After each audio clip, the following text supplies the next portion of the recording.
Okay. Sharon, second by Doug. Any discussion? Hearing none, all those in favor say aye. Aye.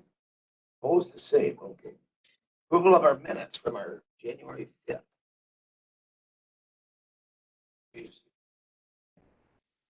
Okay. Any discussion? Hearing none, all those in favor say aye. Opposed, the same, okay. Public comment, do we have any public comment? We have here. Nobody came into the west that we know are online? That we know, okay. All right, if none, we'll close public comment. 5, that's whatever. We do not have another supervisor, number 6, so we're good. So Mark, you get to be first today. Yeah.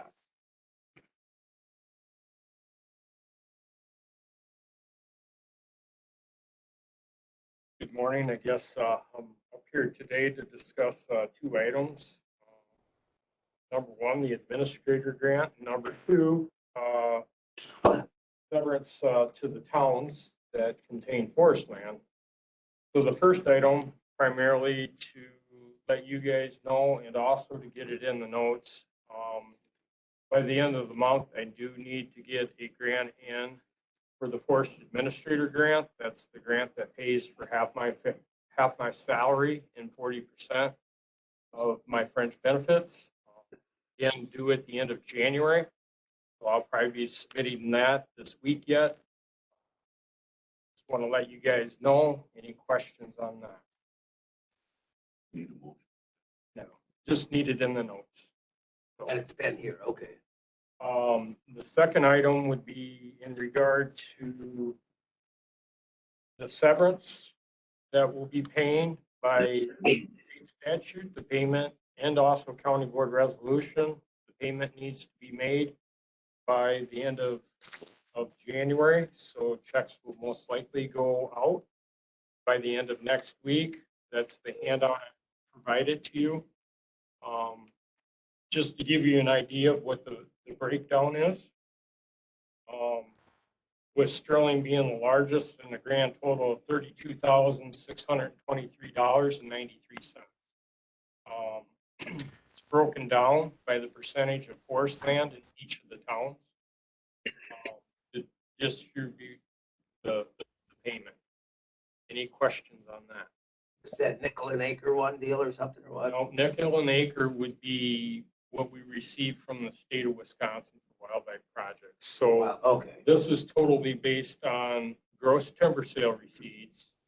By county board resolution, we pay 30% of the gross timber receipts and then divide it out by the acreage in each town where there's Polk County forest land. This is the one where most of them do 10%. Just went up to 30. Sorry, what was? Most of them are at 10%. Most counties weren't there or whatever. No, That's what we used to be, or we've always been 30. so state statute is 10%. Okay, We pay 30. all right. Hey, Mark, Yep. payments up or down this year? So basically, we are down $2,000 from last year. This year is 32,000 roughly. Last year was 34,790. Okay. Not a lot, really. Any other questions? Any other questions, anyone? You're gonna bring a resolution for the first part. You're gonna bring the resolution? No, just need to get it in a minute. Just in a minute. You don't need a resolution for that to move forward. Okay, but Thank you. Yep, thanks. That's good.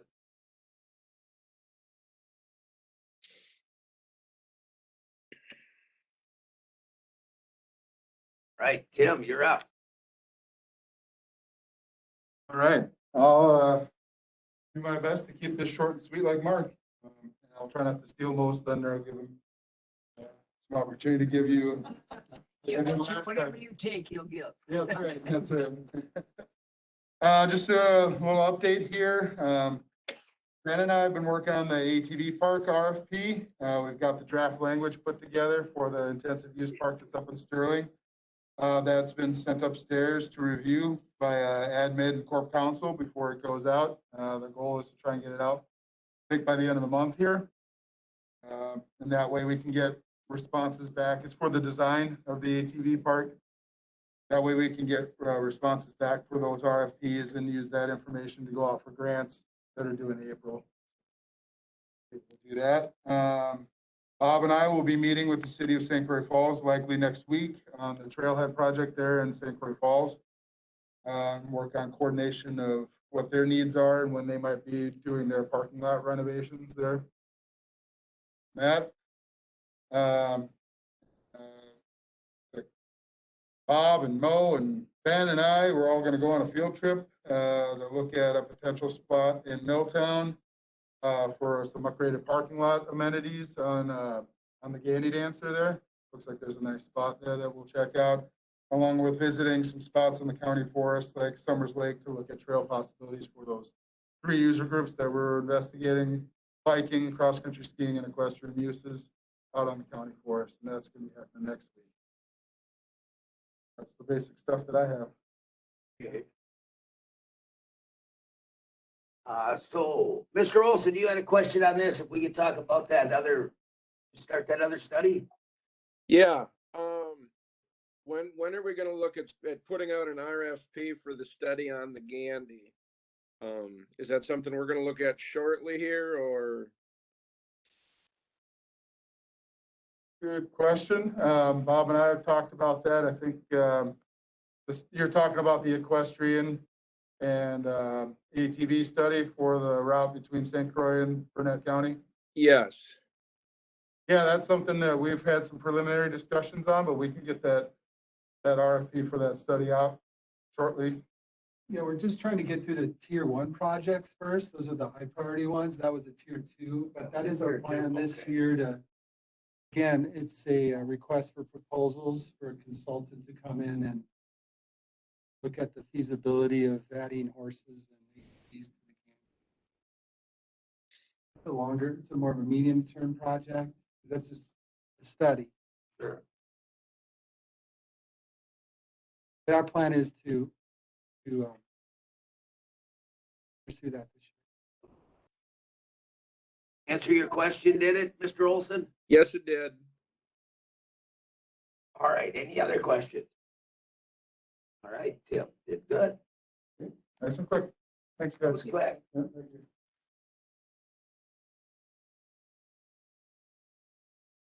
You printed yours out, so it's a little too long. Or I'll put this in, Bob. Yeah.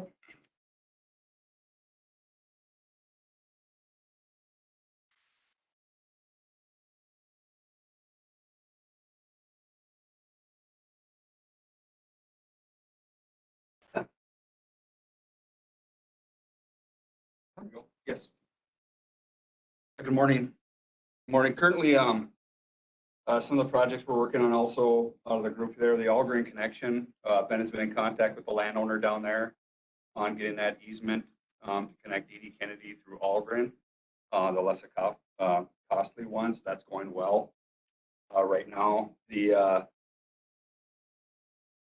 Lorraine ATV wetland delineation report is complete. It's been sent to DNR for review, so that project is moving forward on feasibility and how we can make that project work with the data. So that's on track. Also, I got just a short update here on what we're doing here. The trails, the Sterling Loop. We'll talk about this at the end too. We started January 18th on that. We've got about 3 weeks, maybe 4 weeks of work. This is a pecan. We've always talked about it. If no one knows what they look like, this is the head that's on there. If we have time left over, if we rent it another month, we'll go into the Sterling campground and finish up all that in there that we need. This is yesterday out there, the first start of the trail there on the west end. The pecan coming through here, clearing the roughing the trail in on their first passes going through there. Next slide. You hover on that, Bob. Down there. This is kind of what the Pecan does as we go through here.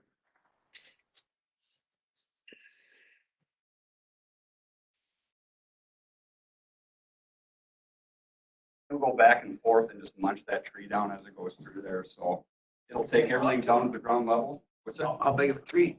Is that like? Take a decent tree and take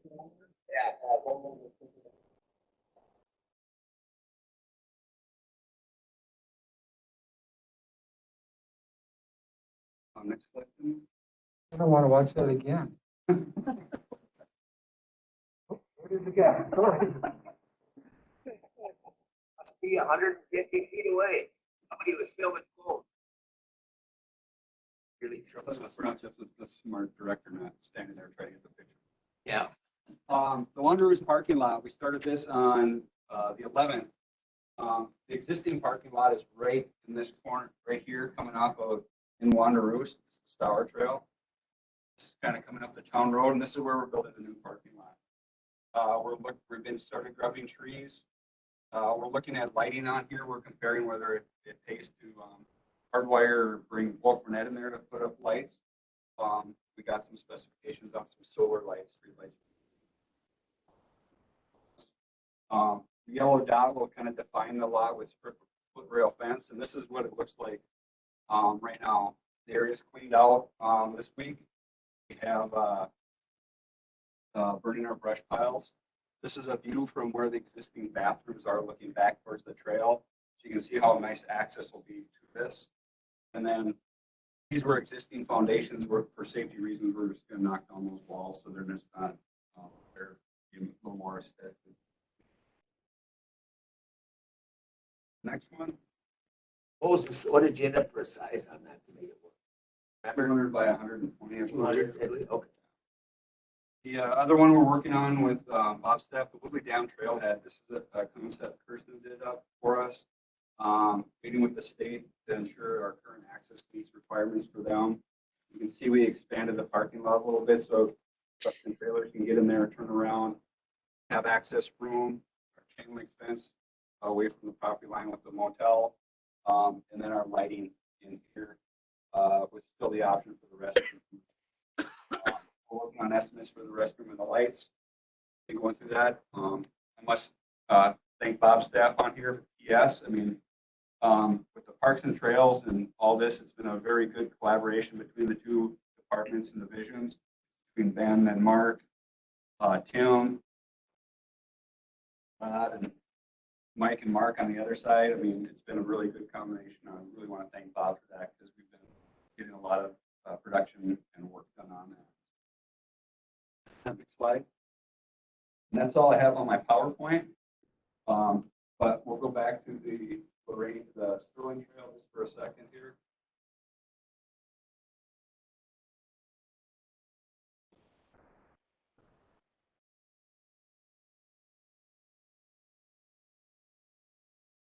Is that my fault?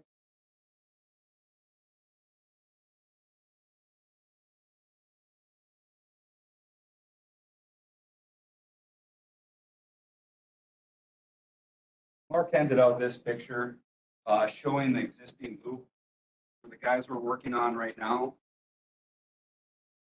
Right in this area right here. That's where we started the trail to move forward. Our goal is to get 3/4 of a mile of the trail done in a week. Okay. Right now we're just at a half mile yesterday trying to get that done. The one thing that's coming up right now is just this little section right here, going to Burnett County with that loop. That trail is only open from September 15th, where this segment can be built by Burnett. Mark's working with Burnett on this. If they can't do that, we'll probably return back to the loop on town roads. We are looking at another way across there, but either way, we'll get what option we'll get the loop. That's moving along well, and Mark's been out there helping out also. That's the other sort of look at it. Yeah, this is the other closer look at it. This is that trail coming around that goes into Burnett County. That's limited on that access. Mark's still got to get boots on the ground to look at the feasibility of coming through this area. Otherwise, we can return through town roads with that. We're still investigating that little corner of it. On that north end, is there any other Burnett trails that go farther north then or not? Do we know of? You know, to make it go farther north? The Burnett system, however, for their ordinances, have it open September 15th, September 30th. Okay. So that's kind of the issue. You get to the line and have to, And June 1st, at the end of December, sure. kind of leave the ATV granted until that 3/4 of a mile is resolved one way or another. Yeah. That is my update. That wetland report now, is that going to be put online for everybody to read or not yet? Not yet. It's gone to We can wait till it comes back from the Yeah. DNR to do that? Okay. That was my only other question. That would be. Go ahead. I just, since we're on the topic of parks and trails, I don't know if Joe's gotten the word from Leah yet, but she just notified me that the Friends of the Star have filed for an emergency temporary restraining order for snowmobiles on the Star. So Today? just this morning, yeah. So that doesn't mean the judge hasn't ruled or anything. They just filed for it. So but they're asking for an emergency. So he may come back and say something. What did they say? What's the emergency? I think their claim is, oh, there were speeders on the trail or something like that. We closed down the highways then. Exactly. Joe, I mean, when they file for a temporary restraining order, they're just asking, does the judge usually reply quickly on that? It's set for hearing on the 27th, I think. Same judge, Black. So he doesn't shut it down today until the 27th, does he? No, I believe he'll wait to hear the argument. There's no snow. Yeah. Seriously. How many times can they just frivolously decide to shut us down, open up, shut us down? Is that Friends Group? Are they a 501c3? Are they, we don't have an MOU with them? I mean, how are they formed? They are a 501c3. Can we return the favor? We will be, of course, responding Oh, to the that's- filings. I'm reviewing it right now. It is set for a hearing on the 27th. They are asking for an immediate injunction pending a decision, immediate temporary, emergency temporary pending the decision on the request for the injunction. I think we're unlikely to get it, but I'm going to review it. And if I have any other things to add, I'll opt back in later on in the meeting. Okay, but I mean, it's just getting to where it doesn't matter what we do, they file an injunction for everything we've ever done. It's gotta get, does the judge not see this or? I think the judge will see it. The issue that we have here is now they have affidavits of multiple trail users and folks who own property along the trail, and they're all claiming eyewitness accounts of speed limit violations, of snowmobiles going on the rustic trail, and of other things. So they're trying to use this new information since the snowmobiles were allowed on there for a short period of time as a basis for the injunction. So that's what they're trying to argue here is that it's become dangerous because law enforcement is not providing, allegedly not providing sufficient oversight, and people are abusing this. Okay, so we can take Highway 35 and put a cop there 24/7 to make sure nobody speeds. They put their blinkers on, they do this. I mean, that's what we gotta get down to. What do these people want? You know what I mean? I mean, we can do that on any road, anywhere. In front of a school, is everybody stopping? Is this? I mean, this is getting just crazy. I mean, it's costing us money, time, and It's surprising. it's not surprising at all. But it's Frustrating. pretty frustrating when you go through these processes and get something opened up and get something to work for a while. And the first day, everybody's just mad.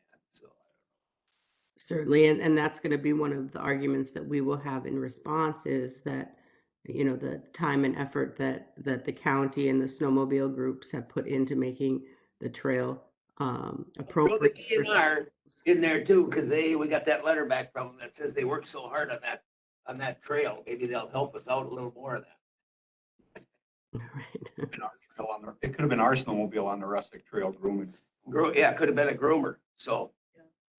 Well, what you don't understand though is how does this work in other trails that have the same uses?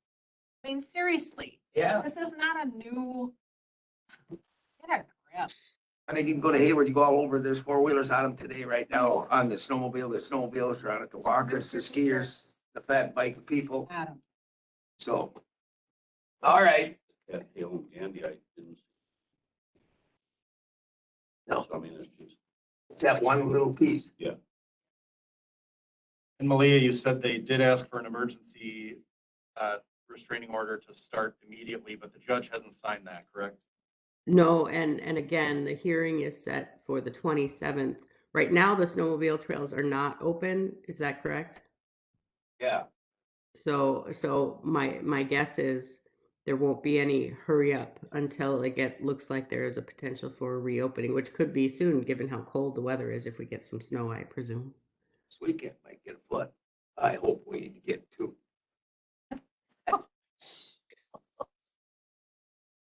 Oh, I mean, it's just, I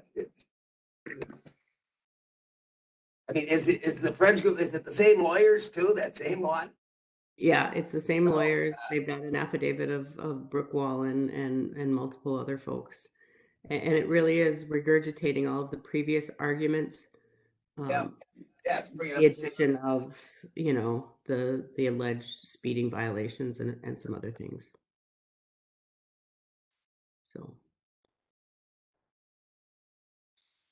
So we did get a response.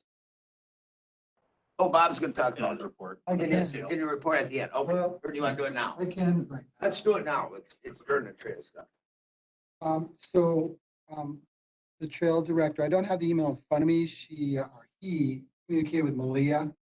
And it was a response we expected that, you know, DNR does not review master plans. They only look for conflicts between the master plan and the MOU. And, with that said, evidently there's no conflict between the master plan and the MOU, so it's status quo. So in other This words, is for the cattail now. yes, this is for the cattail. In other words, the amendment to the cattail is. Approved. They have nothing to say then. Yep, what's that? Yeah, they have nothing to say till something happens. But they're not going by their MOU either. That's why we gotta review them every year. It says a yearly review and they review it. If you change the master plan in chapter 44, you have to send it and they'll review it. But then they send us a letter that they don't do it, either thing. Okay. Read it the way they want, I guess. Tim, you're sounding like a lawyer. I know. It's terrible when you have to sound like a lawyer. Do what I say, but don't do it. So it's white and black and white. It goes both ways. All right, that was that survey we filled out last meeting. That was their answer. Oh, really? Yes. Oh, that was quick. Well, yeah, they're so busy. Okay. Jason, let's get into some zoning. Is he here? Yes, Jason's here. Let's get into some zoning. This is more fun. I got it, Jason. Jason, I got it now. Yeah.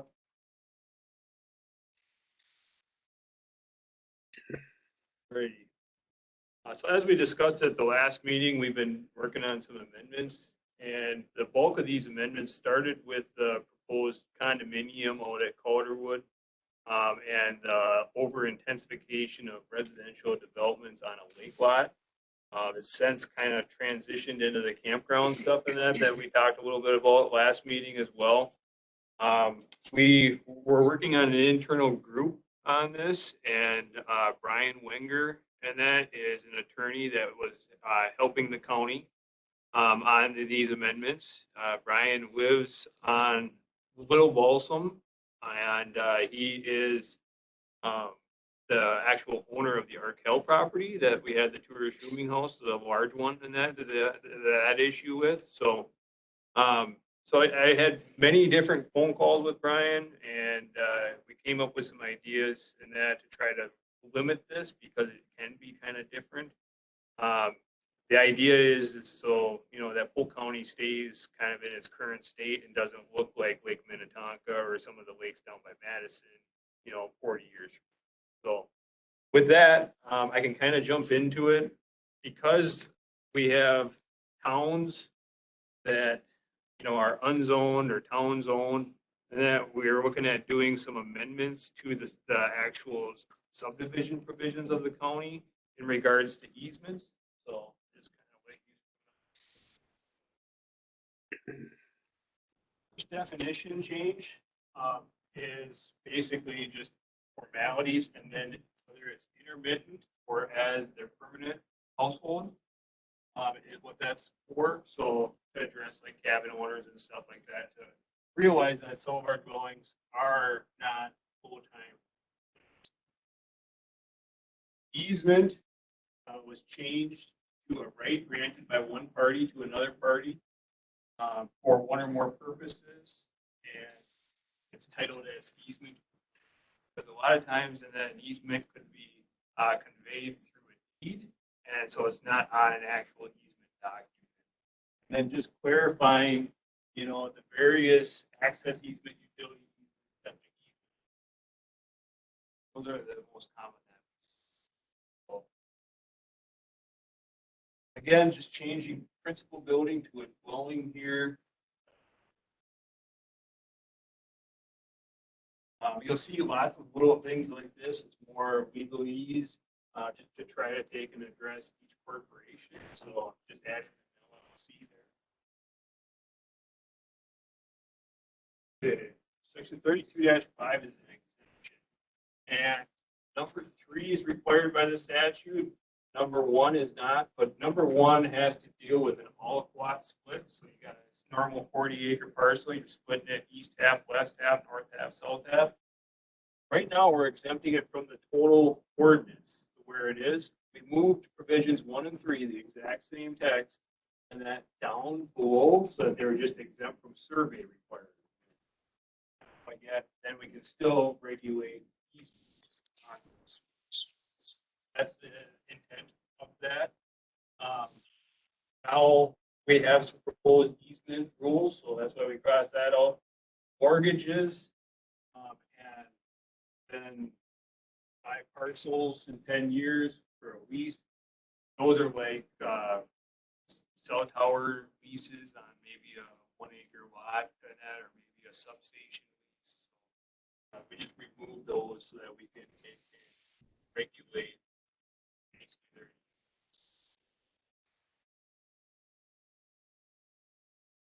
So here's provision 1 and 3 from up above, the sale or exchange of parcels and the hollow plot split.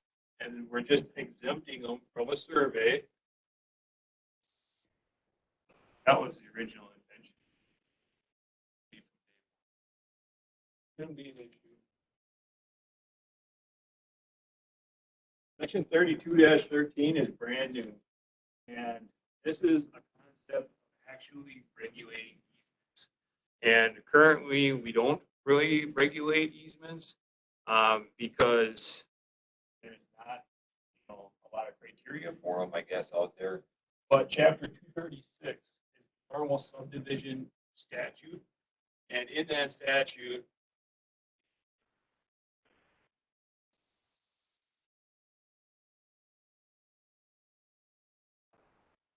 B through E are coming right out of the statute there. And so because the statute has us looking on a survey map or a subdivision where the easement is, like if it's going along the boundary line, the width and stuff throughout, that's where we believe that we can actually require a review of all easements because of that. And so that's what we're really trying to get that text in here out of the statute so people know. But then the main question comes down to this concept. And like I said, the concept is that the amount of people using a particular lake lot will not change or be increased. And so the first one there is any easement that directly or indirectly grants a non-riparian lot, like a back lot, access to a riparian lot or portion of it, the navigable water, or C, the right to use the navigable water for any purpose. So that's basically, we've got two different kinds of easements, and that we've got an easement that's dedicated to a person. So let's say that I own a lake property and I give him and that an easement to put on the south 10 feet of my property to get to the lake. That would be a personal easement. That's what number 2 talks about. And that, whereas this one here is linked to a property, very similar to like an access easement, where, you know, lot 3 has access through a 66-foot easement through lot 1, for example. It's tied to the lots. Nobody's name's really mentioned except for grantor and grantee. Any questions on that one? So this kind of goes back to kind of limit the backlot development that might be around a lake. So you can't buy 100-foot parcel or one even 50-foot wide parcel on a lake and then buy the 40 in the back and develop that 40 into a whole bunch of different lots and give them all one, you know, lake lot for access. As far as tracking easements, we do see them coming through our office because they are a conveyance. So that'd be working with Steve Geiger, our county surveyor. He can actually get in and see those, and then it'd be reviewed by us. But we would probably need to take and add a fee to the fee schedule and that for easement review instead of whatever you want. Number 2 is that other type of easement that I was talking about, which grants a person, partnership, corporation, limited liability company, and access for the right to use the navigable water through a riparian property. And the statute does prohibit a rule that allows access only for people to be able to access the water because the water is waters of the state. One of the ways that we're thinking about regulating that is they say that we got to allow it, but can we limit it to a person of the immediate family member and that, or an entity owned by an immediate family? So in other words, we're just putting a criteria on it. Yes, you can grant an easement and that through the property, but now him and I, and that I would have to be an immediate family member of him. And what's an immediate family member? We've got it defined later on in that, so you'll see. These, then I'll go on to number 3. This is definitely prohibited by statute right now because the ability to install a dock or a watercraft, if you're not the riparian owner of that lot, is prohibited. So that's just to clarify statute. It's statute chapter 30.1. So that one's good. These provisions, Should those be referenced then, you think, in that statute? So if people question it, they can go back and look at the we statement. can add that, yeah. Yep. I think maybe that, because when you say that number 3 is in there, so they don't think we made it up, so that it's a state law. Probably put that in up here, and that shall be prohibited according to statute 30.3.133. And then we'll then go through it.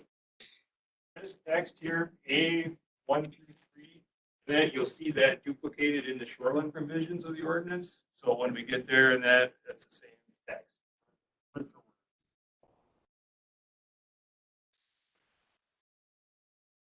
Now, in case we have old easement laying in the sock drawer of the house, you know, and that was done a long time ago, we've got kind of a catch-all provision here that any and all easements must be recorded in the Register of Deeds office by the adoption date of this ordinance. And if it's not recorded by then, it's assumed to be entered in after the adoption of the ordinance and it's just backdated. So in other words, somebody can't take and come in and say, well, yeah, I've got this easement and that we did on whatever, January 1st, 2022, you know, 5 years from now, and all they did is really back, you know. So that's what that's to say, is that going forward, once this, or this ordinance is adopted, the easements must be recorded at that time. So, At the time they happen. correct. Well, hopefully they're already done. Yeah. You know, and that this would only catch in that old easement laying around and that, or like I said, somebody trying to not be waffle and play the game and that, and let's say it's August and that, and I just backdate it to January and say, oh yeah, this was done in January, you know, well before the ordinance. So it's just a end all date that it has to be done by whenever it's adopted. So, yep.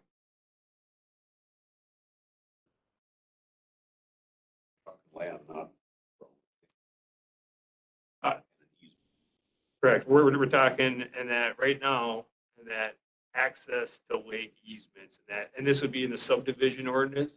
And like I said, B through E here, this is stuff that we've got to do or we do right now. And that just tells you how to describe an easement on a survey map and stuff. This is the concept just to try to prohibit over utilization.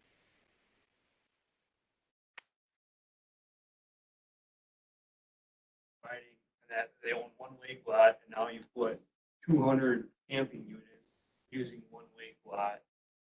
Kind of like Wilkins out there, not saying that Wilkins does it so much, but the easy living you know, you've got the 100, 200, and 300 series units that are all using 150 feet of shore. So that's what this is trying to do. Condominiums, you guys have seen this text before, so I'm not going to spend a lot of time on it. Believe it or not, we had director in here and that a couple of times, so we just changed it to either Steve or myself. Get rid of that because we don't want. And then this is a catch-all provision that the lot not be developed with a higher dwelling unit density than lots respective zoning district, because we've got our general zoning classifications within the shoreline area or the shoreline minimum lot size. So in other words, if you've got 300 feet of frontage on a class 1 and you've got 2 acres, that, well, you only get to have 2 houses because the minimum is 1 acre per house with 100 feet. And that, so you've got enough shoreline for 3 houses, but you only have an acreage enough. So that would mean that you do a condo unit on there and that to actually have 2 different buildings in the common area around it, you'd be limited to 2 condo units and that you couldn't exceed that. So if you remember the Calderwood property was it's roughly 3 acres. They could have 3 dwelling units. They're proposing 9. And that we'd say, sure, you're able to do a condo because a condo is really just a form of ownership. That's all it is. And you're able to do a condo, but you still only get 3,000 because that's the amount of land. 3 dwelling units. Yeah. Yep, correct. And we just clarified that each unit and that shall be counted as a dwelling unit. So in other words, what we call a 2-family or a duplex. 2 acres, 200 feet. That makes sense, you know, that way. I mean, then you're able to determine what you want for your. So if they did like a 3 or 4 unit condo unit. It'd be 3 units or 4 units. Yep. So then they'd have to have 3 acres or 4 acres and 300 to 400 feet of frontage. So, yep.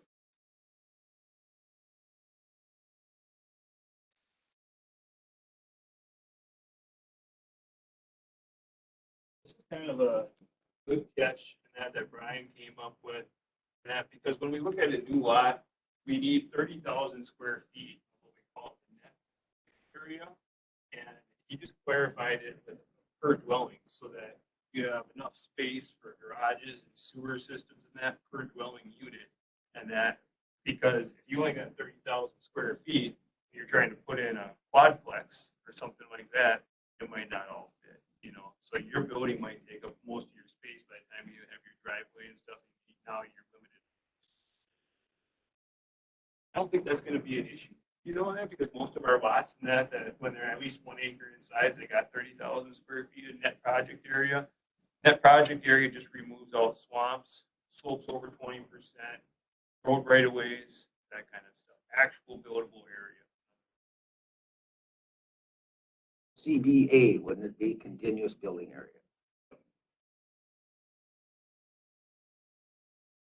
this goes back to the whole duplex multifamily concept again.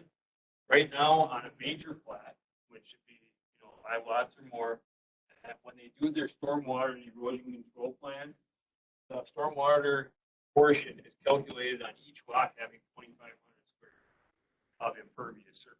That's not a lot. That's an arbitrary number, but the county's had it for a long time. And it was changed just to take an hit there for that 2,500, because if you got a duplex, I got 2 attached garage maybe and 2 units, you could be easily over 2,500 by the time you have a driveway. So I think that's a good catch. But the only impact to this might be is that if they're planning duplexes or fourplexes, that then they would have more stormwater. Larger.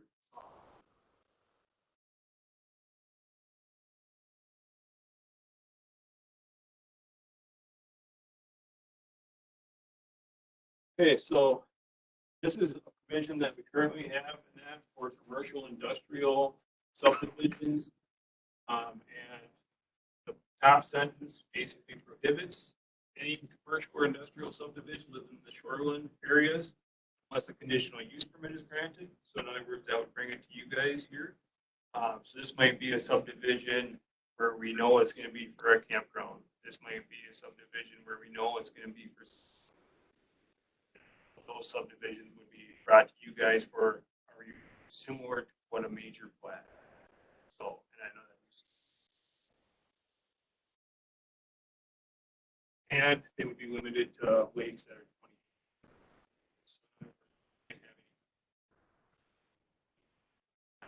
Class 1, class 2. I just picked that out.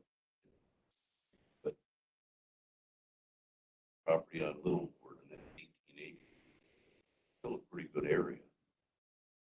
You could definitely change it. That's just a concept, and that of unnamed or a size, and that if you wanted to make it smaller, you could definitely.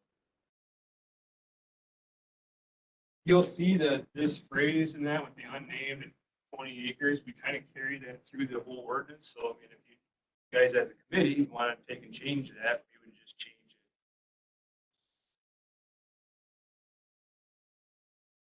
it. And then the last sentence goes back to the commercial easement and that for commercial or industrial, same text, for access to the riparian water portion thereof, the navigable water.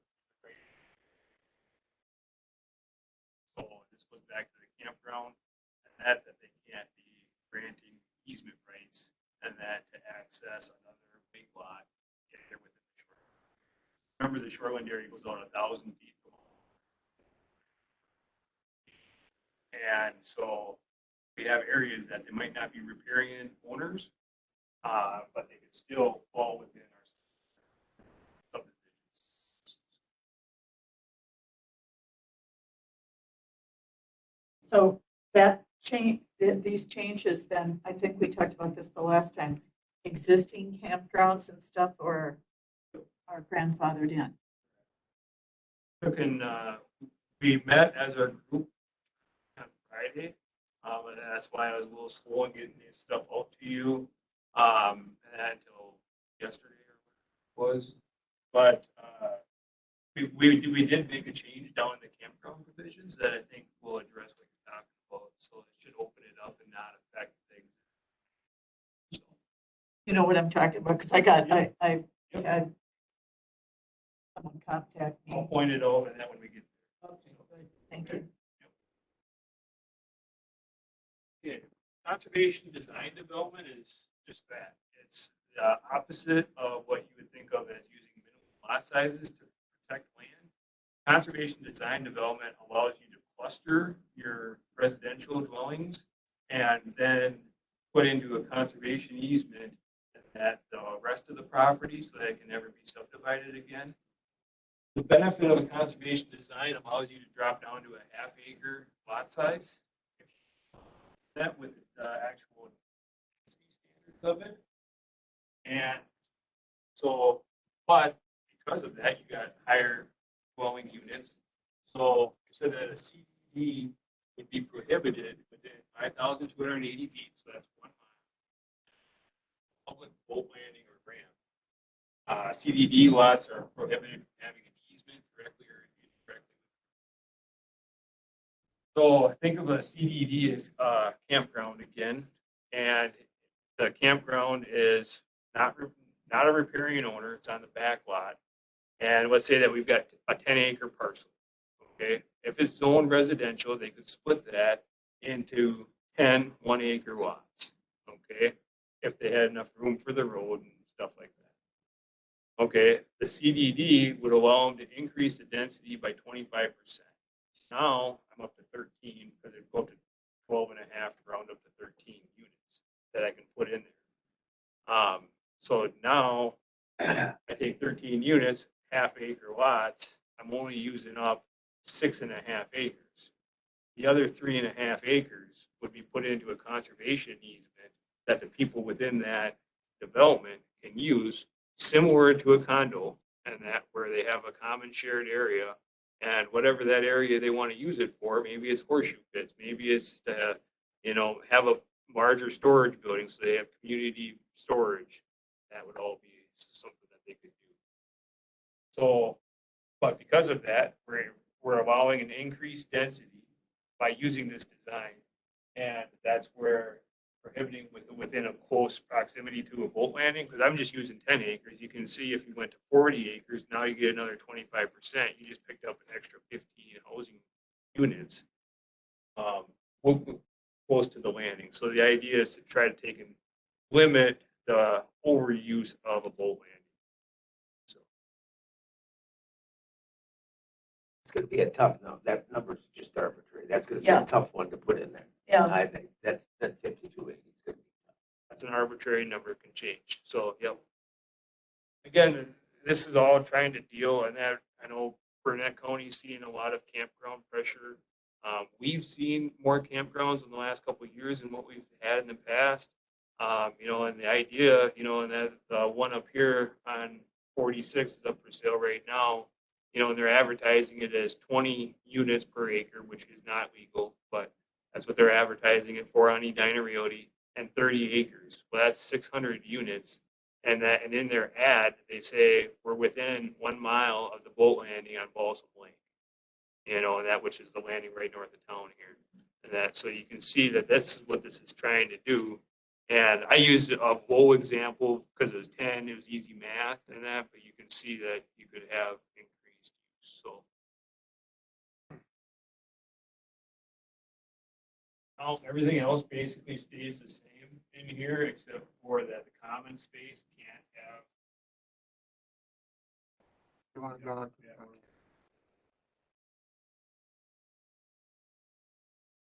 That the common area that I was talking about are in my 3.5 acres. And to not provide access to navigable water. So in other words, if you've got a 20-acre parcel on Balsam Lake or a class 1 or even a class 2 lake, that the common area can't provide access to the water. So using Easy Living there by Wilk, all of those units, 100, 200, 300 series, using 100. So that's just a catch-all.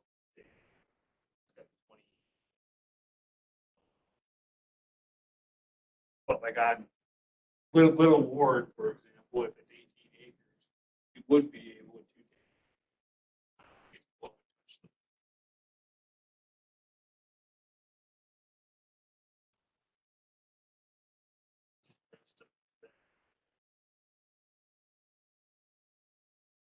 Okay, so now we're jumping into the shoreline provisions of the county code of ordinances. Really, we looked at the dwelling definitions, just wanted to take and clarify for each one of the multifamily and the 2-family that each unit used by a different family or household shall be considered a separate residential unit. We talked about this above, both of them. And 2 families, obviously for 2, so we just clarified it that it shall be counted as 2 residential units.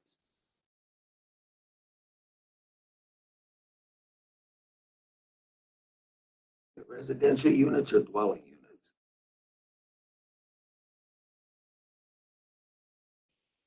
Yeah, I think we don't have residential units, do we? It should, I don't think we do. So we have to have, it has to be dwelling units.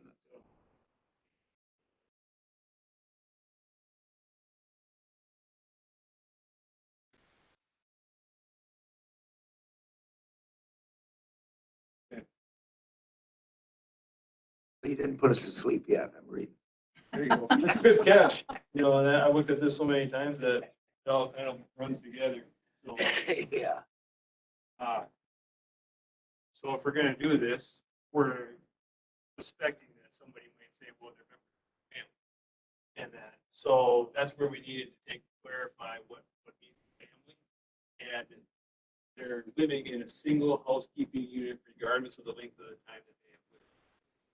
So if they've got a duplex, you know, obviously there's a wall that splits the two, they're different housekeeping units, different, you know, utilities, that kind of stuff is what we're looking at there. So that would mean that Dwellings then too. Right? Yep. There are 12 dwelling units, yeah.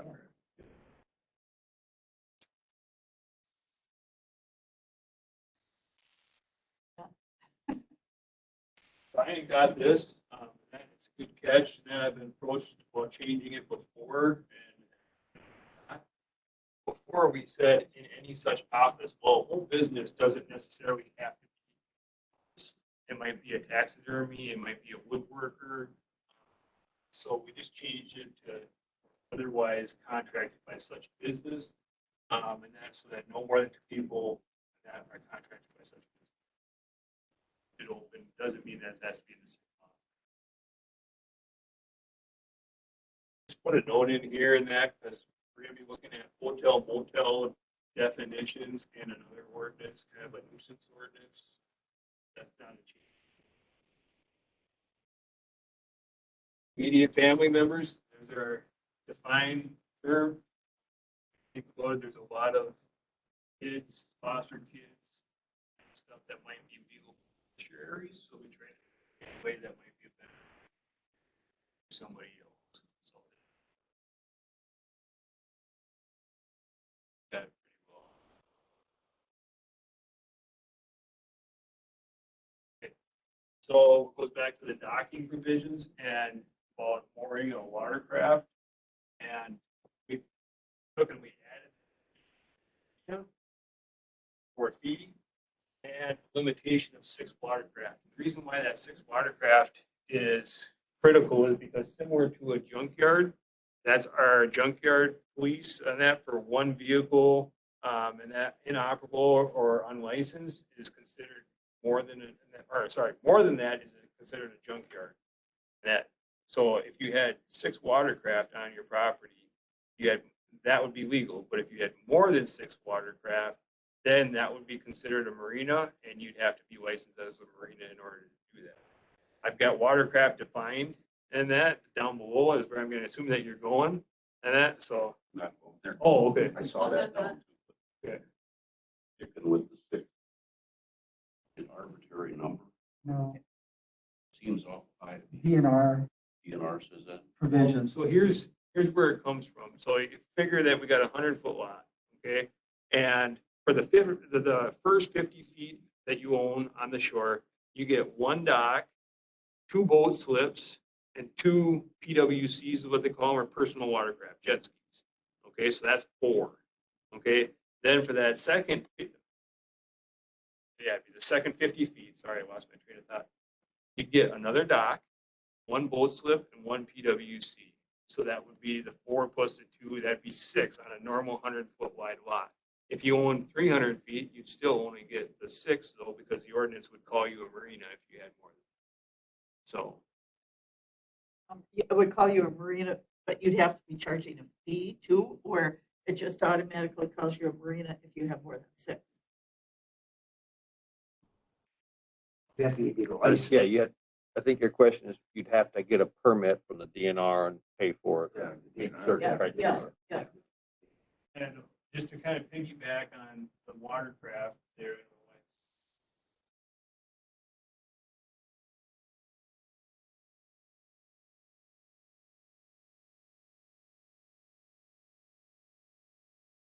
Talking about, You know, we're- yeah, come back.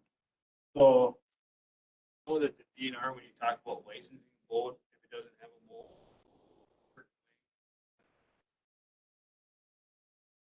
Maybe we didn't want to include paddle boards, kayaks, paddle boats, all that kind of stuff in the 6. So that's where we were thinking that motor vessel 16 feet and less, and as long as you have a motor, would not count. So in other words, you could have 6 kayaks there, and they're not going to count towards your other, watercraft. So, and let's go back up to Ryan, want to propose transient lodge being not rented for more than 60 days per year. So a transient lodge is above it, and that a tourist rooming house category. Tourist rooming house is up to 8 people. A transient lodge currently is from 9 to 20 people. And that to limit them to renting only 60 days. Right now, our tourist rooming houses can rent 174 days.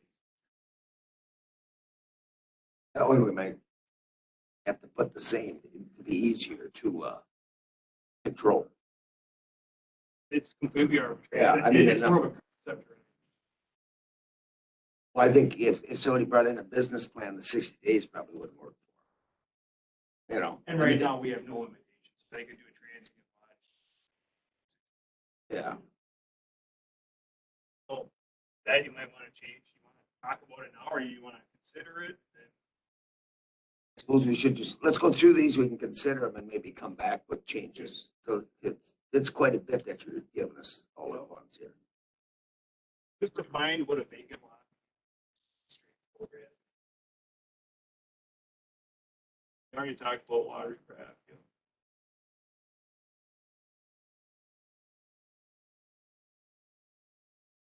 So this is one here, no farm animals, barnyards, feedlots, or animals. Class 1 or on any lot within 100 water. So currently, we say that no farm animal or that what we had was the class 1 riparian lot. We had some issues in that last summer, and that with chickens. I have a new thing, and that to have free-range chickens on your property. Problem that they had on the lake lots was chickens were going over and tearing up the neighbor's landscaping that he just paid for, and that because they were trying to find bugs, and when they wanted to sleep in on Sunday morning, the roosters were waking them up at daybreak. Good old country living. Now, what about a pet pig? That seems to be a fad that It's farm animal. Farm animal. I don't know how you deal with it. To the cabin. Yeah. And then this here is just to make the sentences flow, but that it's not changing anything, still saying that there's no direct drainage from our yard and that into an water, and that's and the 300-foot separation between a building housing farm animals and a neighbor's building. That does not count. So how does that particular one relate to like PAFO stuff? Because that's different. We have other things that handle that. It's pretty prohibited in the case. It's just be under 1,000 animals. Yeah. And then, so somebody's got a couple horses and they want to take build a wind shelter for them or a barn for them, if you will. That barn shelter has to be 300. Pasture doesn't have to, just the barn or the buildings. But they also couldn't like build a shelter for their horses and have it on their 100-foot lot. Like, yeah. Class 1 or 3.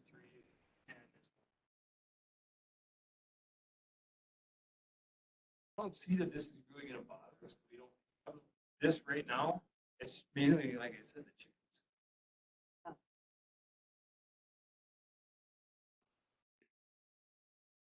Did you put turkeys in there too? Mr. Wood is here.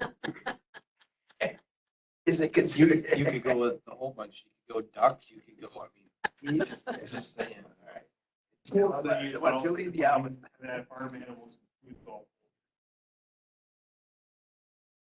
This here, we already talked about conservation design standards. 5,280. So whatever, that's not the number you guys picked, we would have to. That 5280, yeah. He is an interesting one in that because I've got this in bold because it was kind of up in the air on it. So it's kind of think about is that no lot shall be allowed to have more than one dwelling unit.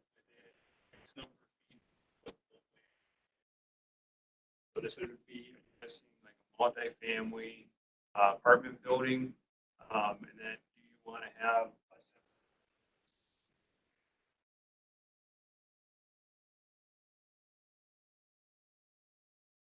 This is the same catch-all provision that we've looked at in the condo provisions, that just any lot after the effective date of the ordinance has to meet the density units.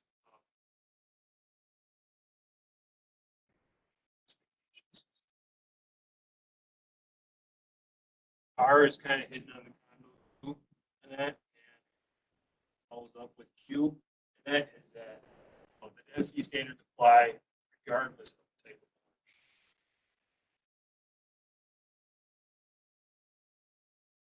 S, maybe a little bit of controversial or something you might want to think about. No riparian lot shall be owned by more than 2 people.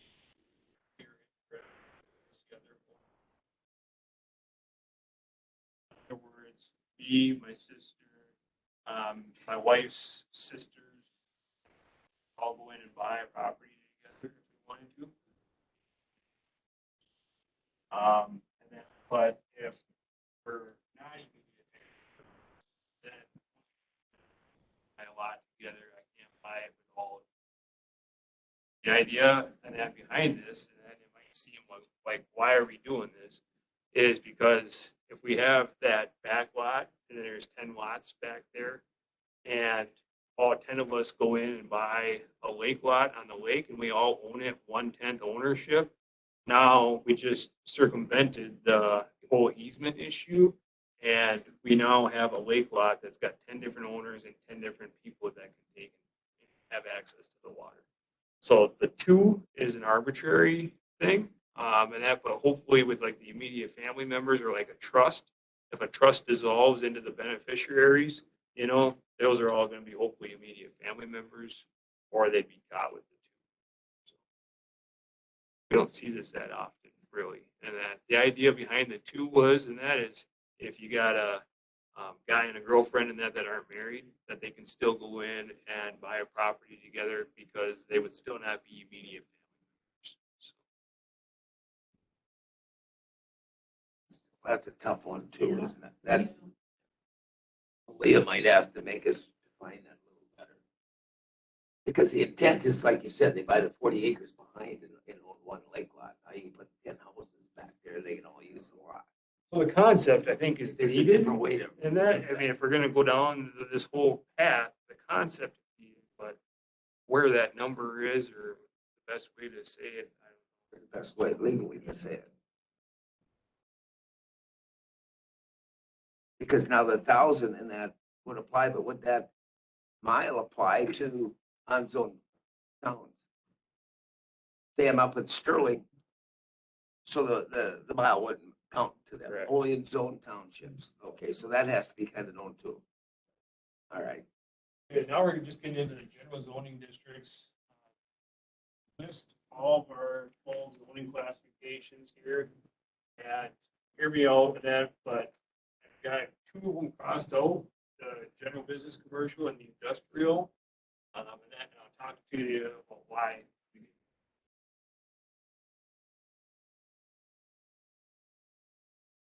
Okay.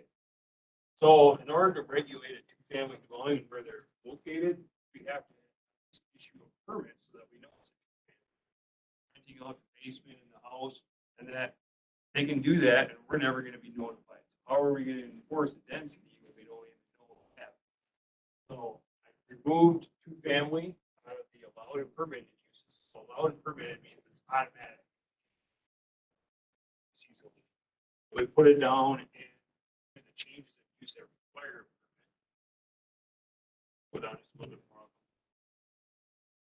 right here. And then this is number 3 uses. Would be the bunkhouse. Yeah, this was just a formatting change when we went code. They had put it up with the stuff, and we got it down here. So no change there.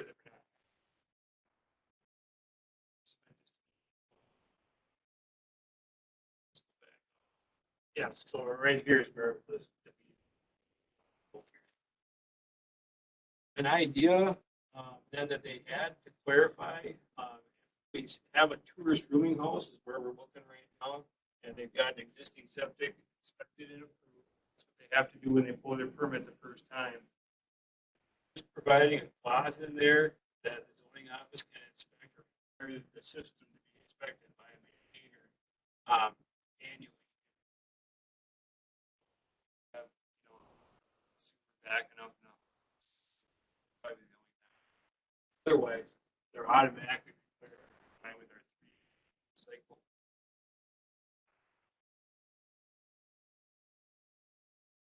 This just opens it up so that he can go at a different time and not wait for the 3-year. Yeah. This was the intent of this one. Otherwise, you'd have to wait the 3 years. This one, he can do it Because you anytime. might have, an old cabin that was just getting used and then, once in a while throughout the summer, maybe 6, 7 times. And now all of a sudden, when they're not there, they're renting it out as a tourist rooming house. So now that old sewer is getting used. It starts backing up. This is one way to say, hey, no. Yeah.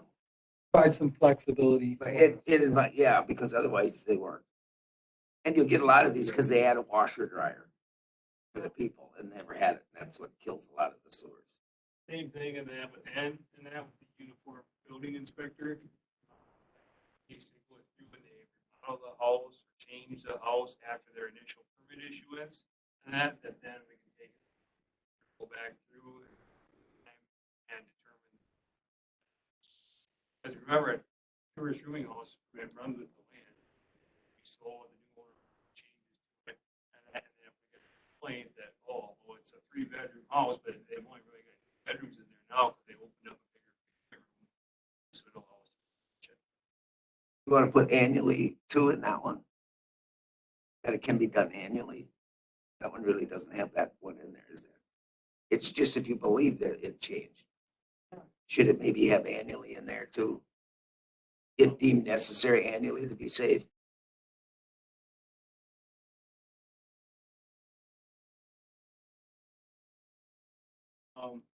Here was, like I said, that should be a completely separate use. Stuff, which is all the same thing. So that's where we just moved it down. Be a separate.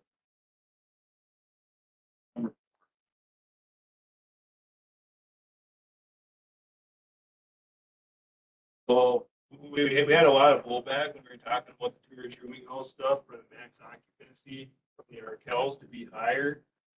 Prior to doing the comprehensive rewrite, we had a transient lodge as an option in there. And back then, our max occupancy was 14.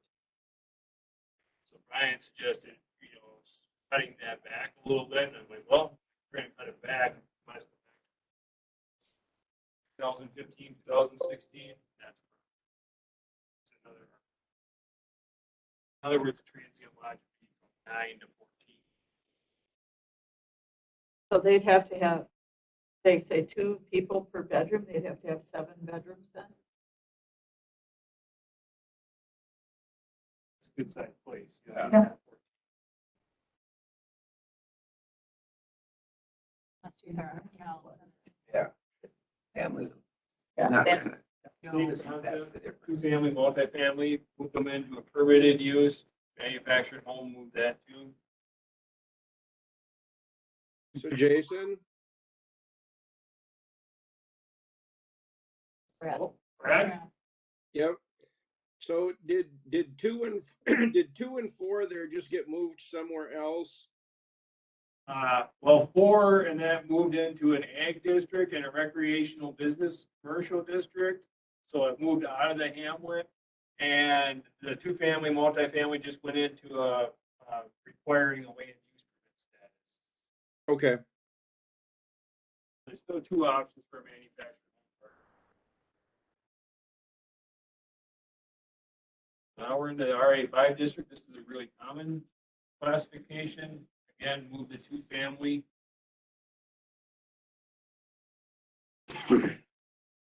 Multifamily and remove manufactured home. And put two-family, multifamily and permitted. And again, manufactured home went to ag and recreational business, commercial. Or recreational business. It would allow the town to have input more so, and that than in an R5 or a Hamlet district, because along the Highway 8 corridor, and that we've got a lot of Hamlet and a lot of Hamlet along the 46 corridor north of Avery.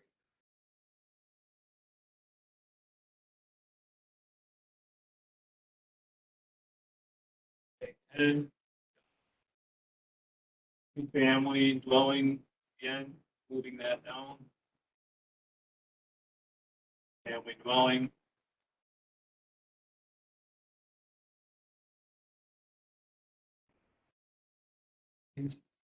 I'm going, here's manufactured home park. And So Jason? Oh. Where did number 4 that got struck out, junkyards and salvage yards?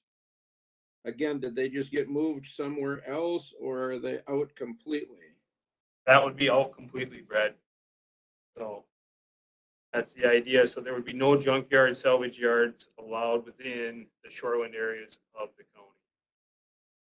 Okay, That would be defined as having more than one unlicensed or inoperable vehicle, or, you know, the storage and baling and processing of salvage materials.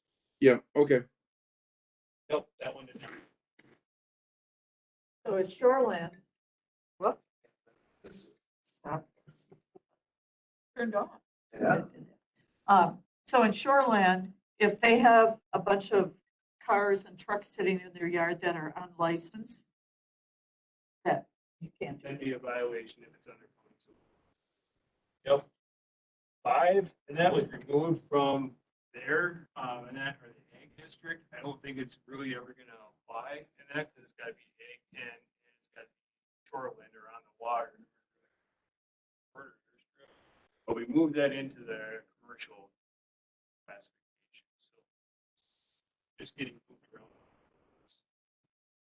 Number 6, this has kind of been misleading depending on how you read it. Does it say large outdoor commercial events, or is it outdoor commercial, you know, either or kind of deal? So we just clarified, just got rid of that, said outdoor commercial 6 events. This would be like a music festival. Polk has some of the tough leathers, that kind of stuff, mud bogs.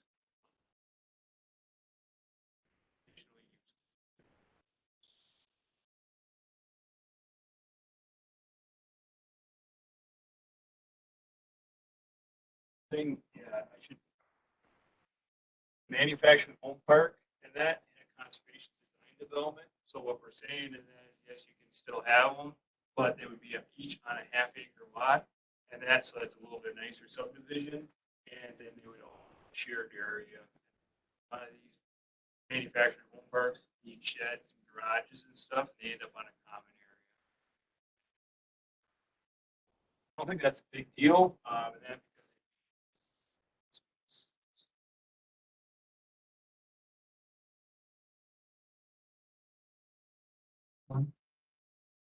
N1 is the next change. So this is our natural resources district. Almost the only land that we have in this classification is state. Our county forest, for example. And so removing cabins and travel trailers from that classification, because it really doesn't fit.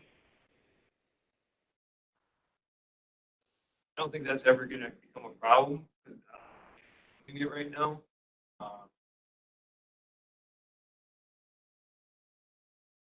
Okay, general business commercial. So really right now we've got 3 different commercial classifications: general, recreational, and small business.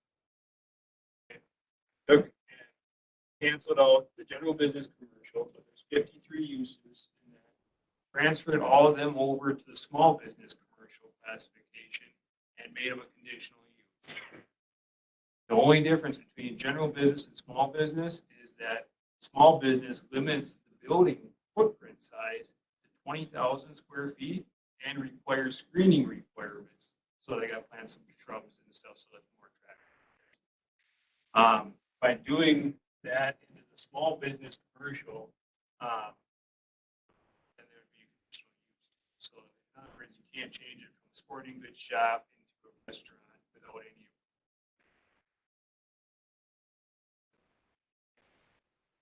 And infrastructure and everything with it, including the sewer, would change. So underneath the small business commercial classification, the only allowed use would be a normal single family dwelling. So in other words, if they buy a property and then maybe it's a little bar and it's just not profitable, they're still able to run it. They want to do any commercial uses, that's where the conditions kick in. Those are almost completely the same as specifications, except for two. We need to go back up to B2. Okay, if you wanted to do that, we can. So B2, this is what I kind of mentioned last time when we were talking about campground. Allowed and permitted uses at resorts and marinas, campgrounds, be removed out of allowed or permitted use. Those ones would become out of there, and those go down into the conditional use. So Jason,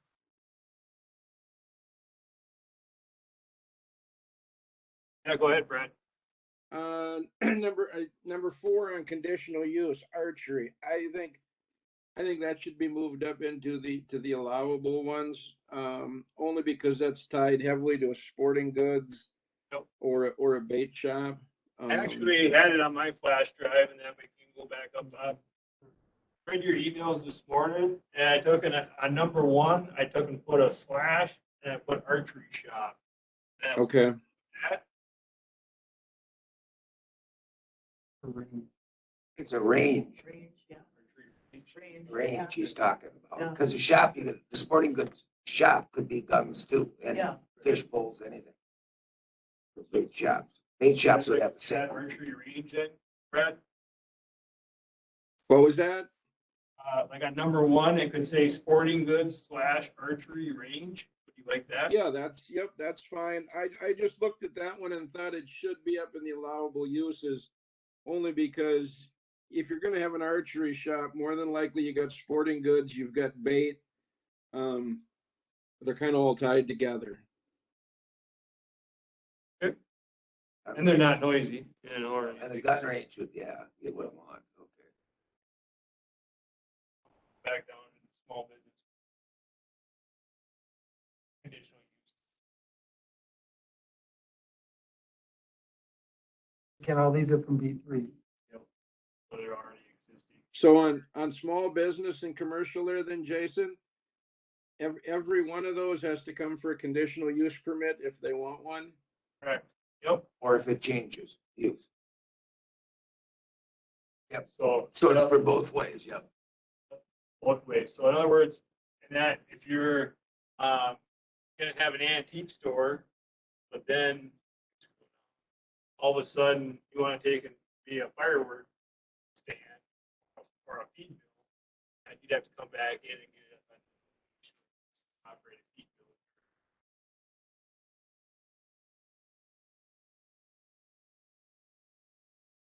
Work the other way better. If it was an old feed mill and they want to be an antique store.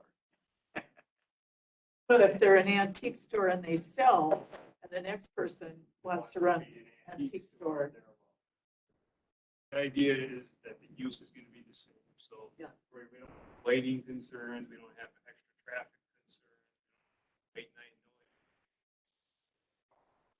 noise. 45 and then gas station right above it. Here, the idea is that those are potential contamination sources. Yes. 25 and 45.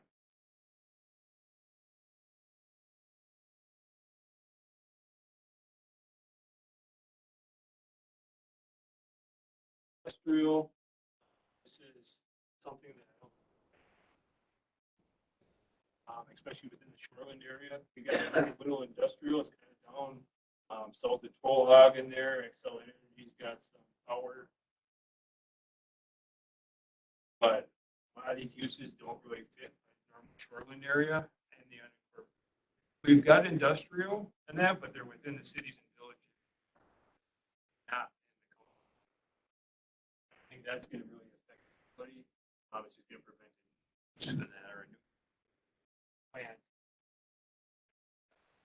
We have a slaughterhouse, stockyard down by Emery, out in the country. Yep, that's all in the country, though. It's not in the Shoreline. He isn't in Shoreline, all right. Mining, and we left that in there because we have something to. Classification, that didn't change.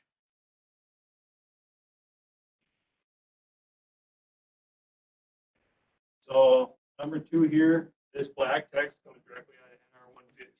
We have to keep that in there. Planned unit development is very similar in that to what we might call our conservation design development. We've already got that as a standard. And so I just put it in here, another clause that they have to meet the density requirements and that a conditional use permit shall be obtained. Gives us some liberty.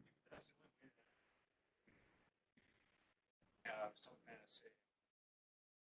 Did that have a review fee also? That would probably fall Fall underneath our minor subdivision. You know, that, so there'll be a Some number would have of a fee lots that- schedule, okay. So that people, if they came in, wanted it reviewed, we know. Now, again, we're in the shoreline provisions, and here comes our easement text. So number 3, A, B, and C are exactly the same as what we had in the subdivision stuff above. So reason being in that is because this would then apply in the shoreline areas. No, question.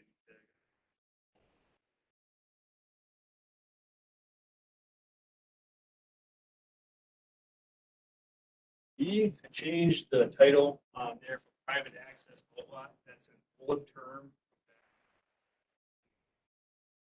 Time period, where we used to allow a 50-foot wide strip, and as long as there's no camping, no building, for backlot development, you can serve up to 5 backlots using that. That's really what a lot of these right now. So we still have to keep provision 2 because we scroll down. I wanted to add this, that let's say that they don't have rights granted to 5 backlots right now. Let's say they only grant 2 backlots on one of these access strips, that they can't expand the use and give access to 3 lots. So, and we still want to take and be able to enforce our no buildings and stuff on those and those old lots. So that's where we really need to keep that.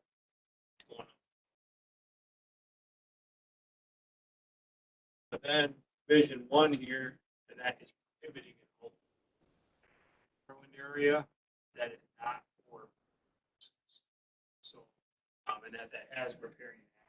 In other words, you can't take and you have a 10 by 20 foot area down on the shoreline, call it an outlot, survey it out, and then deed somebody. That's what this is trying to prevent. That, but yet we still need to have something in there that allows for an outlot within the subdivision for the because they dedicate that outlot to the town. How about, well, for road purposes only, how about if they need a storm pond or something? Can that be in an outlet? You know, if the subdivision, say you have a road, you got it for road, but next to the road, you needed a storm pond. Can that be put into that outlet deal too? Should we maybe? We might want to remove roads, we might just want to leave it as subdivision. Because we've got it kind of caught here that it can provide Yeah. But they might need a storm pond or something, so we might want to have that might be good to have in an outlot, so. Good to have in there too, added. But at least they could outlot both.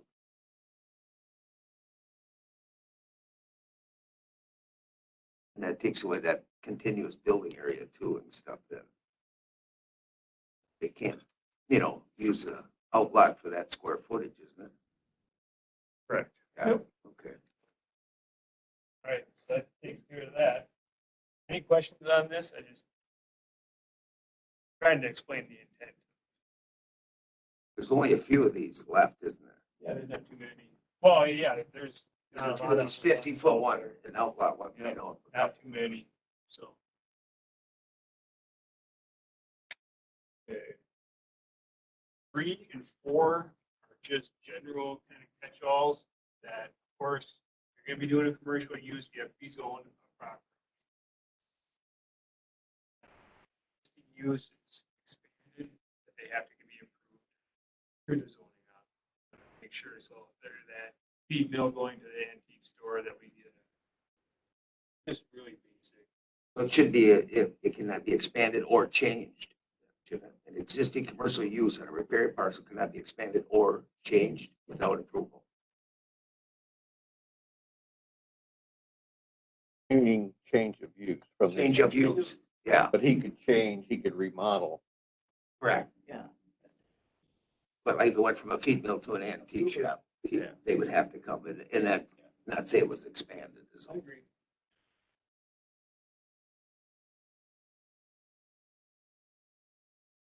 Five, and then deal with, I do own a riparian parcel, and I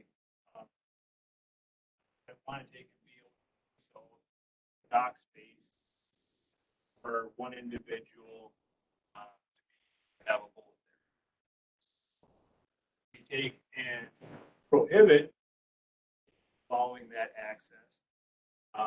Through the first sentence, and then notwithstanding the first sentence, we say that it is okay for a dock. Where there's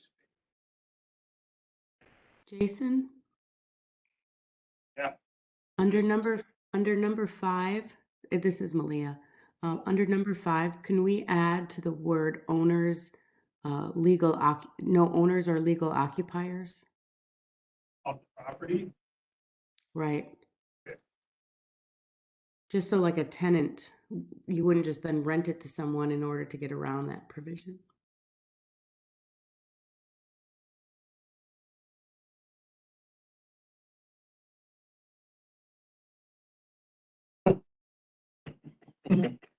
Perfect. False legal. Yeah, really. So the idea that with using navigable water, so I got a lake lot, I can't start charging $5 a head to come down and use my beach and swim.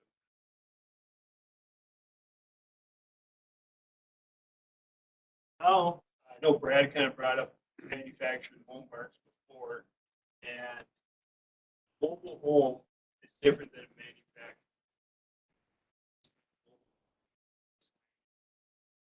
But technically a mobile home had to be manufactured before June 15th, 1976.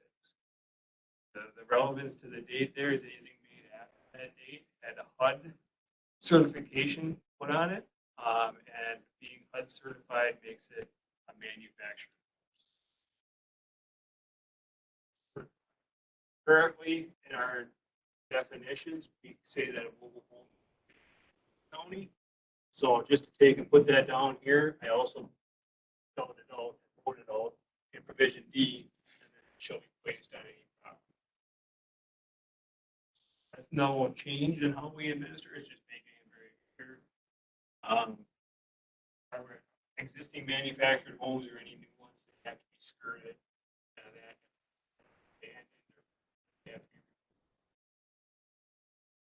and back in the 80s and that were allowed to be used and permitted as accessory building, which was.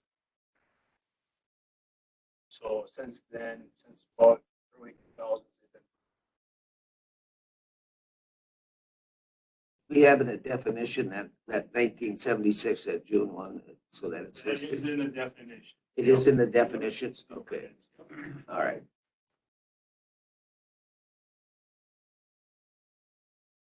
This is kind of linking to where we see manufactured home park. Remember, we took it out of a couple zoning districts, put it in as conditional use and put it in as conditional use in conditional business. That's one option, and then we can leave all this red text here. Say, yep, we've got it as two conditional uses. Or you can look at removing it completely from the ordinance, saying that we don't want any manufactured. Which at that point, then you'd be striking. It's a policy. I don't think we can discriminate against manufactured homes. That was in 78, where they brought that you can't do that. I might have that old file from, And you can't prohibit it. you can't prohibit manufactured homes and stuff, because if they were manufactured after that June 1st, you have to allow, because some of the townships back in like 85 and stuff, if you put a mobile home on it, they wanted 90 acres with it. Like in Farmington, that was the only way the tax would come out, because somebody'd move in a mobile home, 6 kids, use all the services and pay no taxes. But they went to court. So they said you can't discriminate against, so that it had to leave them anyway. So there is something, I think we'd have to look it up, but I think it was 78, if I remember. You can't discriminate against manufactured homes. And that was with the Wick homes and all that were falling under, everybody called them trailers, even though they were double wides. The Wassaws and all those. You'd like to leave a provision in there for a manufactured home park? I think we better. Okay, simple enough. So then. And get rid of the red crossouts here.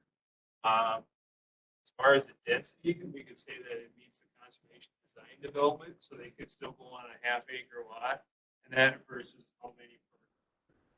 And then that would change, the actual sites. Could get rid of 2 and 3 and just say that it must follow the conservation design standards. At least set for density, yeah. Can you limit though, Kim, like the age of the home? So like some of these mobile home parks, you can't move You can't in move a that trailer house that is like a 376. 58, I think you can, because they're not UL listed, so they're not Correct. I mean, for HUD. So it has to be a certain age. Any of them have to be newer than June 15th of 1976. Right. Otherwise, you can't, Common, the parks, you can't move those in anymore. Yeah, I don't think so. common question, you can't be home. Like early 70s, like Oh, late 70s, yeah. It's a lot. And that, and Yeah, people can't give them away because there's no other counties around us that allow mobile homes either. They all have to be manufactured. But you're able to get them for free, so. Hut and shack, basically.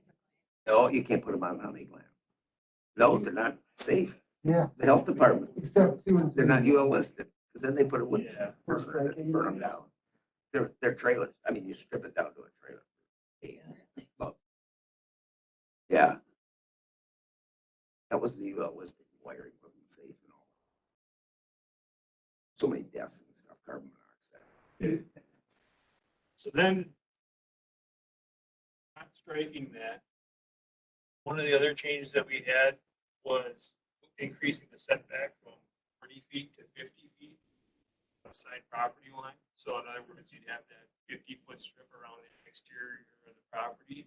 That is similar or the same as a conservation zone, so that's a required change. So those two. So Well, the shoreline, we can't do that anymore, though. The 150, we gotta go back to 75. On 5, where it says 150. Well, we can't do it for houses. The DNR says we had to move. The DNR, did they say we have to put everything at 75? We couldn't increase that to 150 on our, barnyard or anything. if they considered a dwelling, I mean, we'd have If you to. want to change it to 75, go for it. Well, I'm thinking if we considered a dwelling, we probably would have to. Because that would be a DNR. They just changed it in all our lakes. We couldn't change it from the different lakes. We used to have different 75, 100, 150. They said you can't do anything over 75. So we might have to go with that, or The things that you guys we could suggested, look that up and see though. Because the 150 would be nice. one but of I the think we're things you stuck. guys suggested in that to our campground provisions was to give them 2 car spaces per campsite. And that does, match this. There's 2 automobile per space. Plus, otherwise, everything else is the same.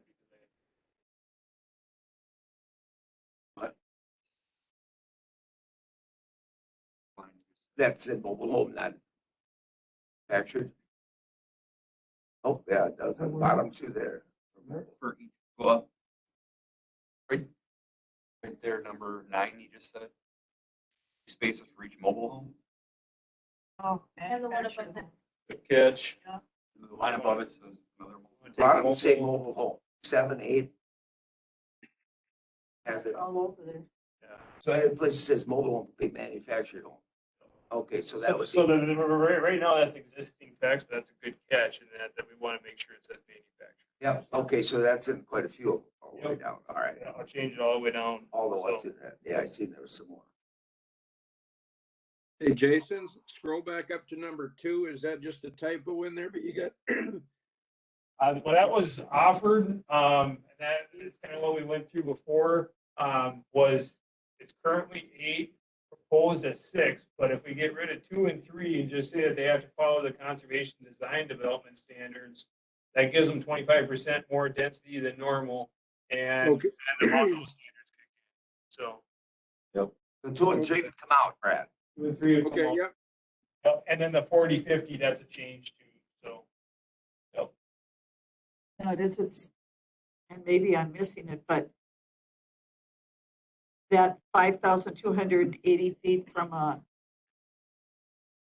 boat landing, that applies still to, like if somebody had a mobile home park, A new one. that I think, That number, if we believe that number, Yeah. is still there, yes. It's kind of linked, because we're gonna say that it needs to follow conservation design development, and that, in our, because it says, well, it'd be manufactured home park that complies with conservation design development standards. Then in the CDD standards, we say that it's gotta be 5,280. so that's where we would change it if we wanted. Yeah, because that number, I don't, that's pretty high. Yeah, it is. That's a mile. Yeah. And it'd be a mile as a crow flies, Yeah. so, Oh, yeah. It's a nautical mile. Not a statute. A lot. Which one? It's like the towers, we did nautical miles, so it's a little farther, but it's a difference. A couple hundred feet, isn't it? You're not a boater, airplane guy. I think it's 1.12 or something like that. Point one, yeah, They always say that in boats too, X number of knots. yeah.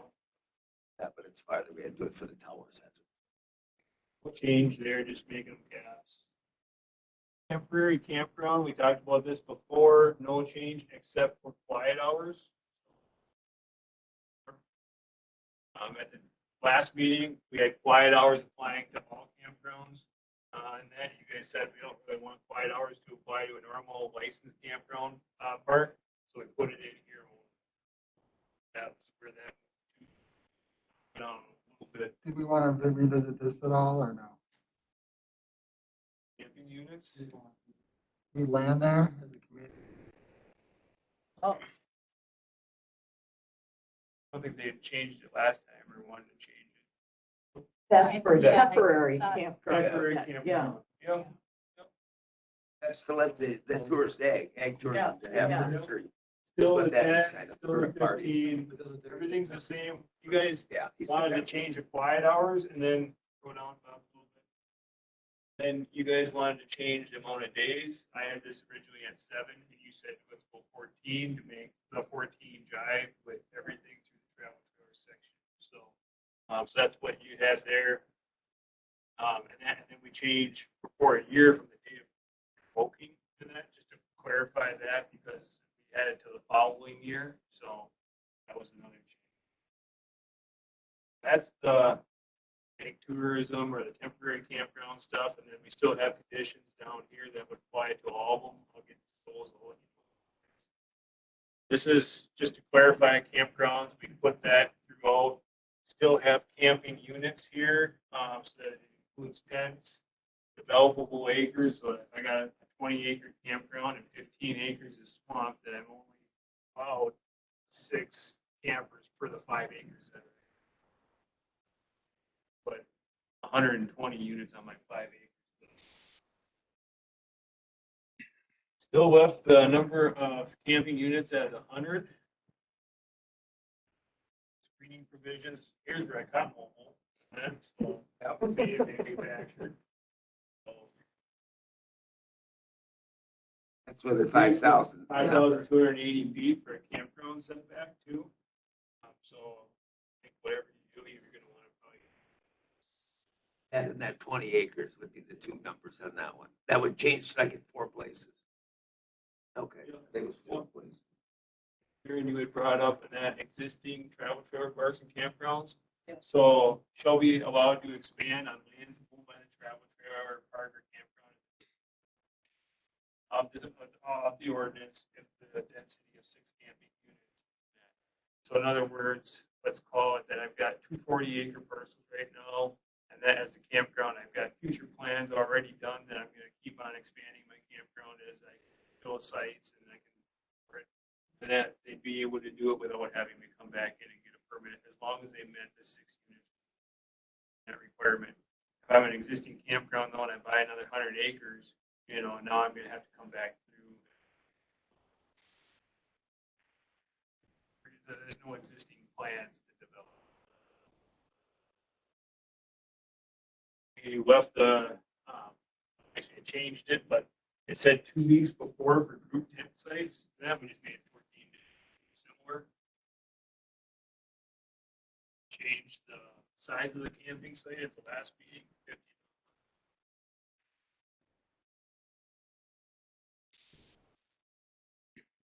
We did that so they could get 2 vehicles parked. We did change that, so it's got 2. That down.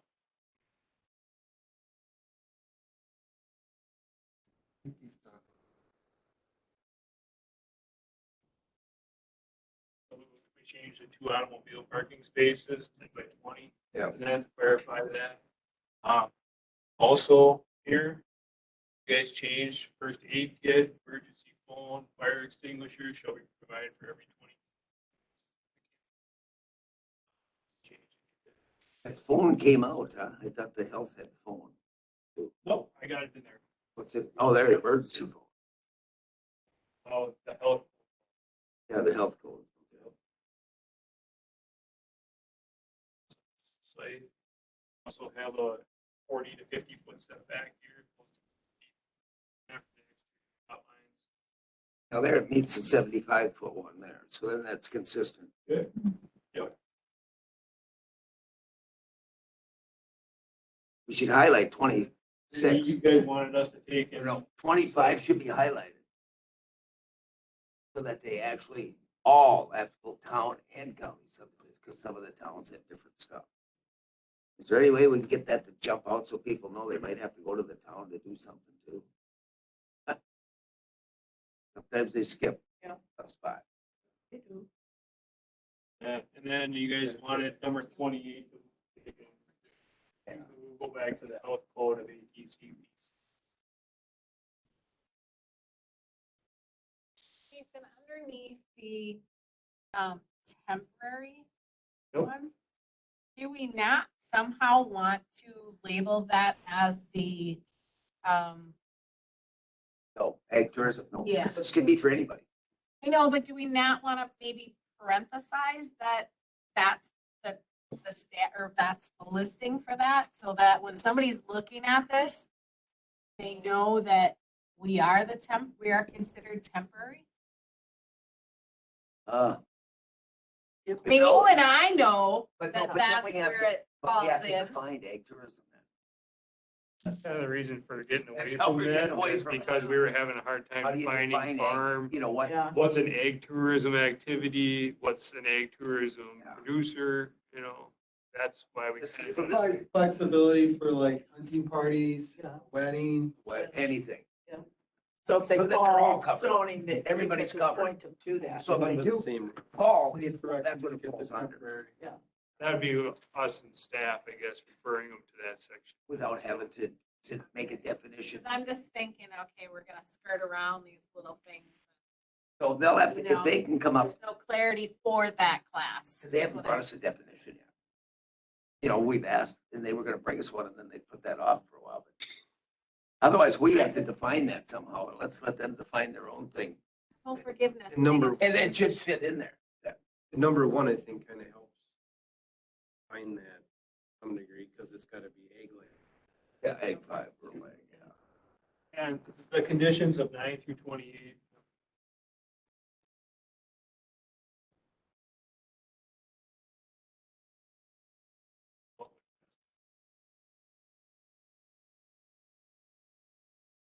What do these? This is just a what if, under these changes, the manufactured home park, that's just on the road here, right across from the lake. Yep. Would that fall into our, with the changes? I mean, it's gonna be grandfathered That in. one's within the village limits yet, and that, but let's say that we use that one, Yeah. and that they would have to fall in, and that two of those, and then they would fall underneath the conservation design development. Still allowed, but you'd see, bigger lots, more space in between, more like a residential community or development rather than a manufactured home park where they're bang, bang, bang, and then almost like a travel trailer park or like a KOA. Yeah. So that's kind of The idea is to try to control or limit and development pressures on those public landings. So whether it's a mile or a half mile, Yeah. that's the idea. the idea of having a little bit nicer campgrounds too, maybe, and that. I mean, if you go to a campsite and, your neighbor's awning almost hits your awning because Yeah. the sites are so tight and stuff like that. Whereas, if you got room to have, it's just Yeah, you can sit outside. what you want Space. the campgrounds to look like in Polk County in the future. So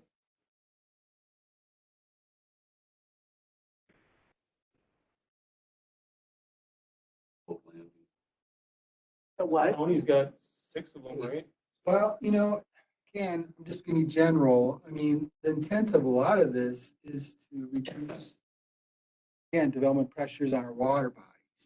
Okay, so we're putting some restrictions on access. However, a lot of the development will naturally go to where those public areas are. And so that's kind of the idea behind it. Whether or not it's our responsibility, really a policy decision. In a way, depends on how you frame it, I suppose. So Jason, Going forward, it's going to be tough to have lake access unless you have repairing lot. And unfortunately, a lot of capital. For those high density developments, they're going to have to be inside that shoreline area. Sort of where we're headed with these policy decisions. It's an amenity, but not within a mile. A lot of towns are within. I just don't know if we can take that much land around something in a mile. For multifamily dwellings, duplexes, things of that nature, it's gonna be really tough to be near water body. What's close? I mean, people drive an hour to work in a heartbeat. Put your boat on, drive an hour, look how We many don't- places you can go. I'm kind of looking at it that way. I don't think We don't that permit mile many duplexes. is We good. don't permit Is many is multifamilies. right. I Everything guess. that we're doing is pretty much single families. And I just think to try to regulate a mile of circles around for that much land, my gosh.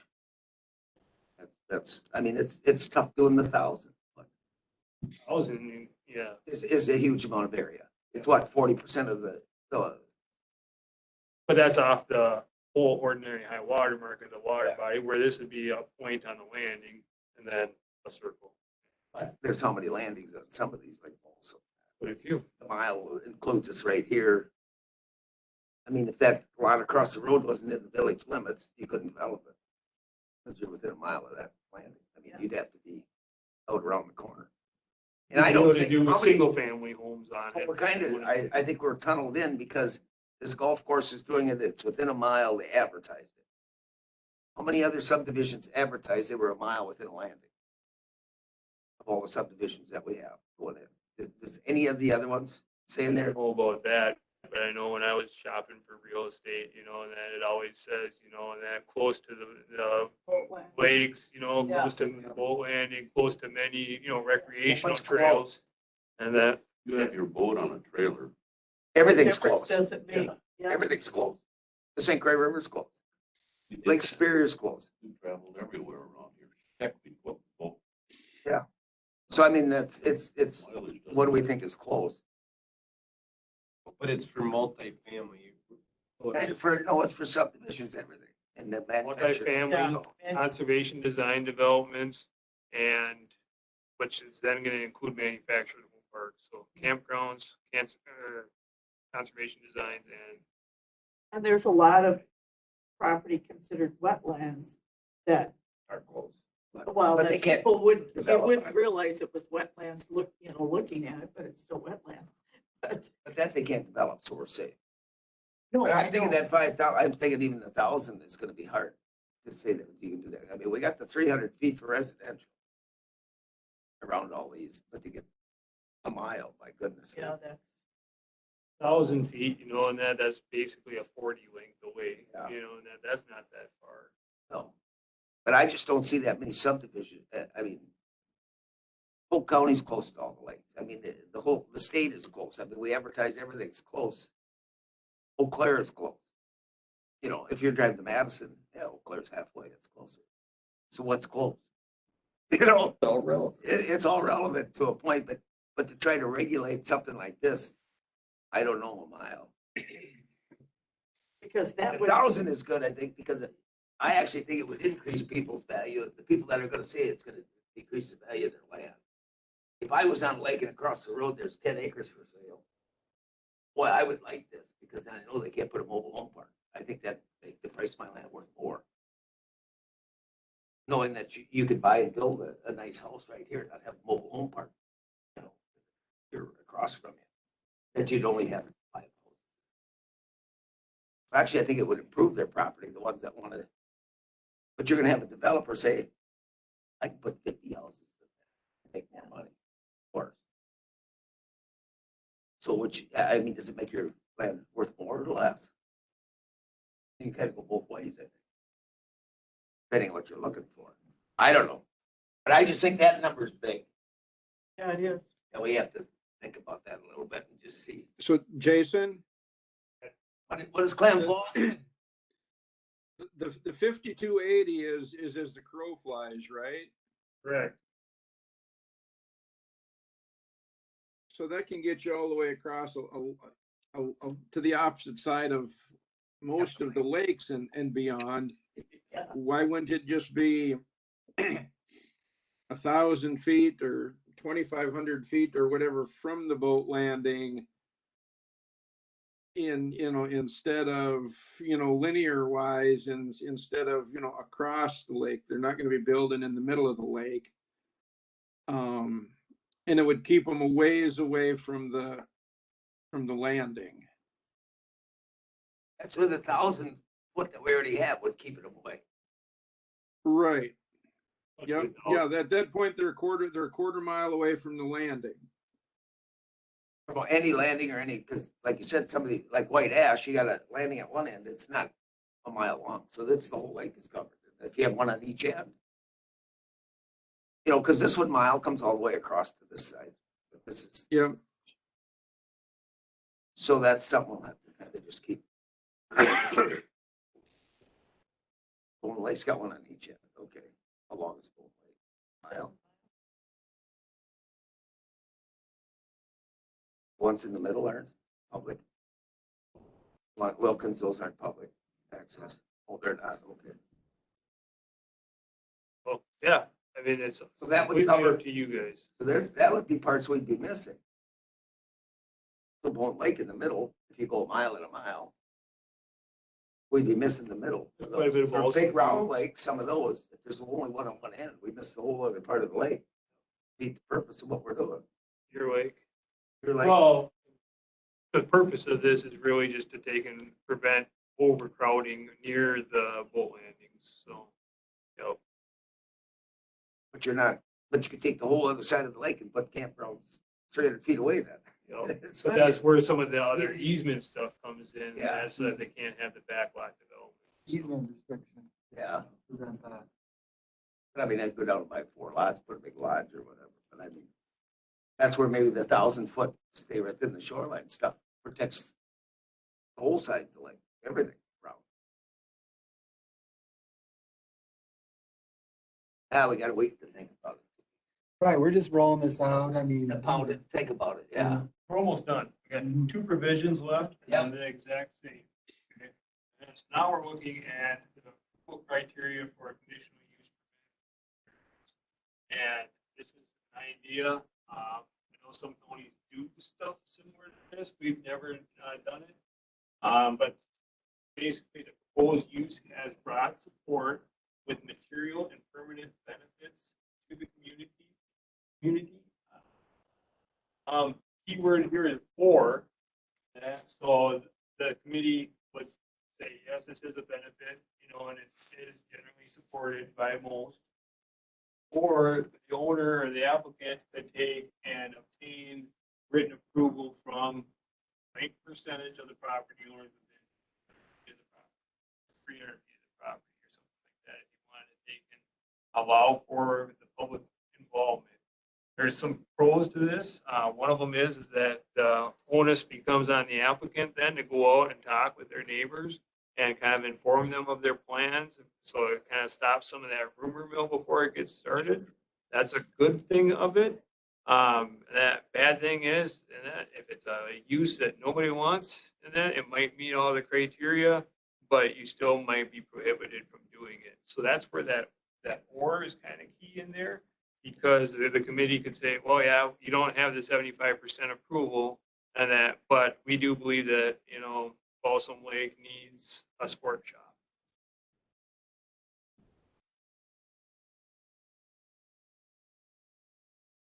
Idea. Same thing for this. BOA was the 300 feet in like, That's our public notice requirement, Yeah, is 300 feet, yep. So, one example, the Deer Lake Winery on Highway 8, and that's a long skinny parcel. 300 feet, we notified like 72 different property owners. That with that, because of the size of the lot.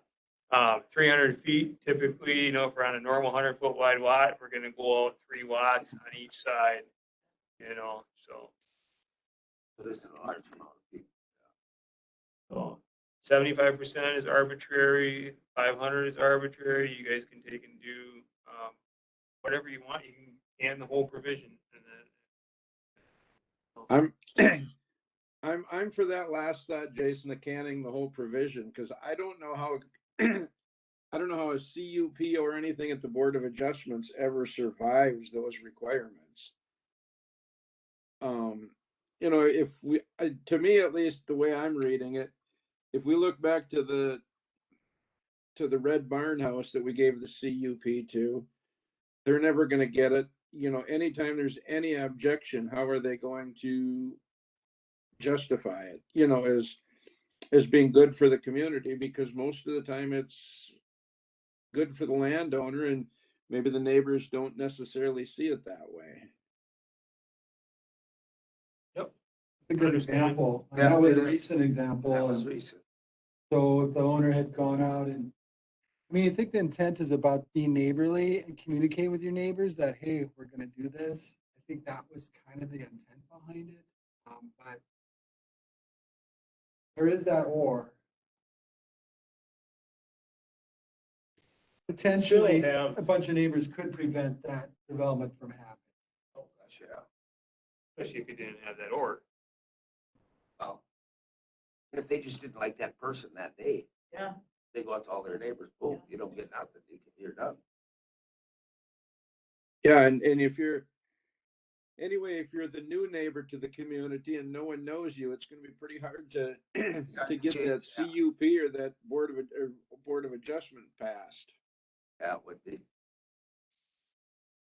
That might get struck. Yeah. Okay. And it's the same thing for a variance on that down. Reviews. They're updating. Go away. I did change that on my draft. Okay, And across it out, it would look the same as the other one. sure. Okay. What we've been kind of working on, it's kind of, someplace that land use regulations haven't went before. Burnett County did have, like I mentioned last time, an ad hoc committee, and that just to deal with campgrounds. A lot of their text in that we've got here, they added some other stuff with like primitive camping and that, but we've kind of got that covered just by saying camping units.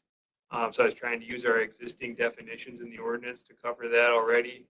And their ordinance, they repeat kind of the same language multiple times throughout. So I think this is a pretty decent way to have it laid out.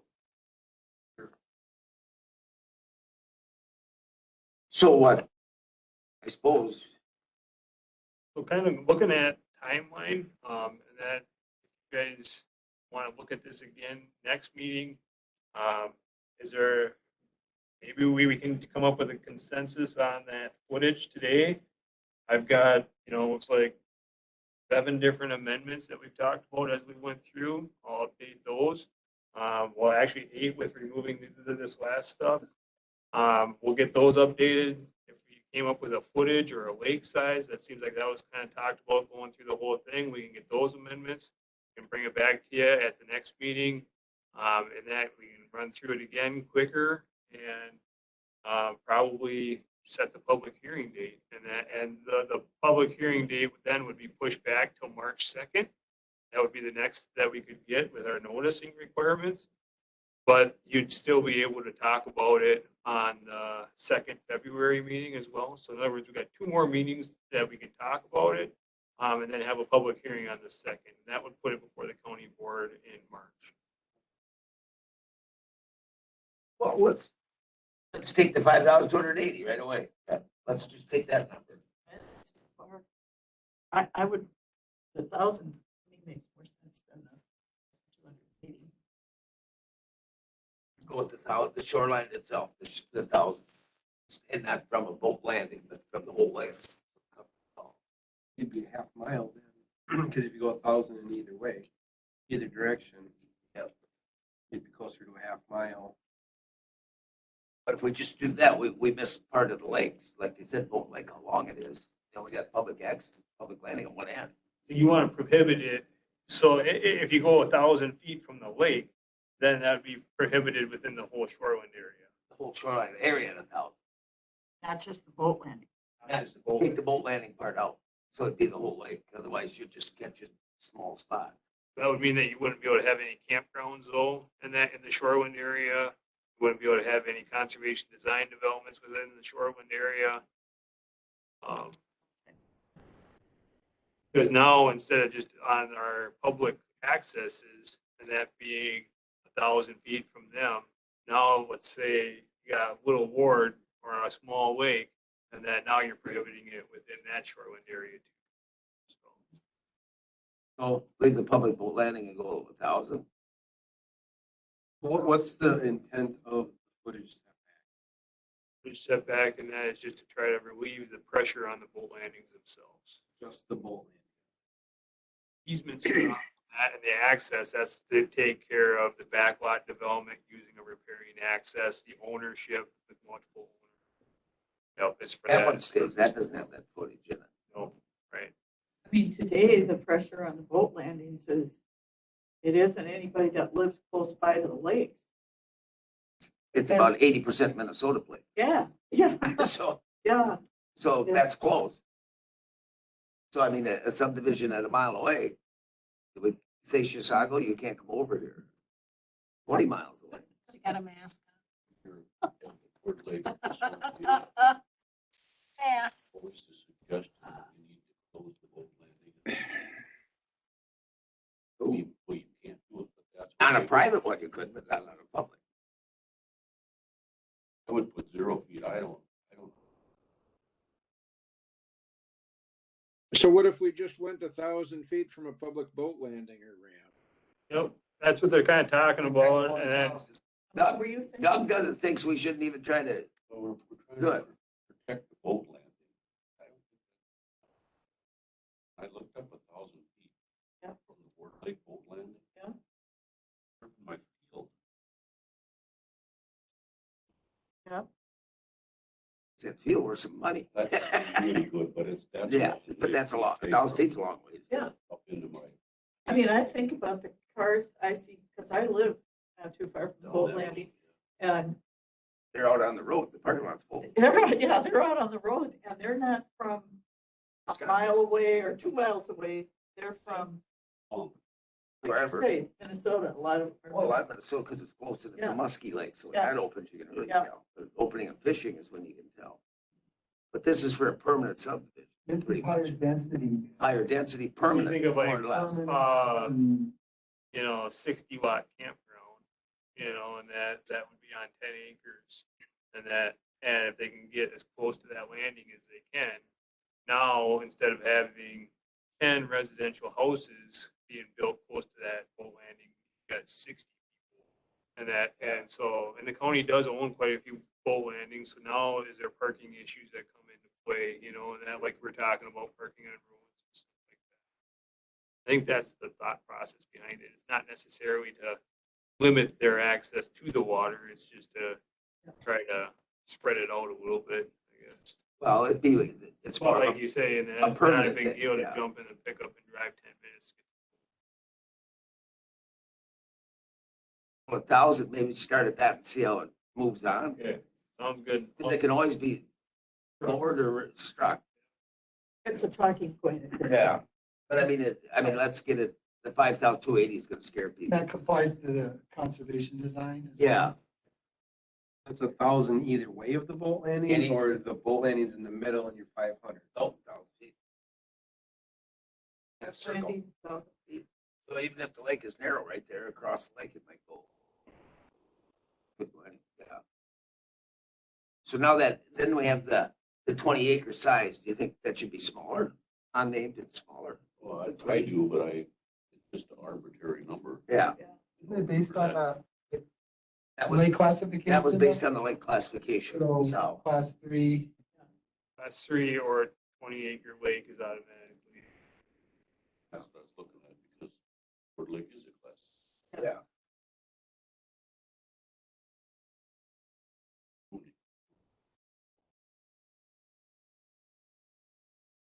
If you make it smaller, you're actually going to be making it less restrictive.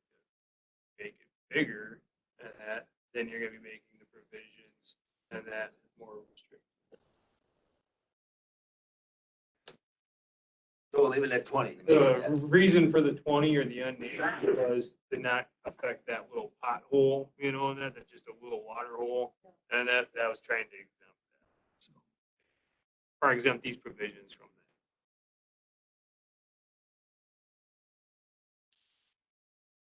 that. Got one of them too. It was. Yep.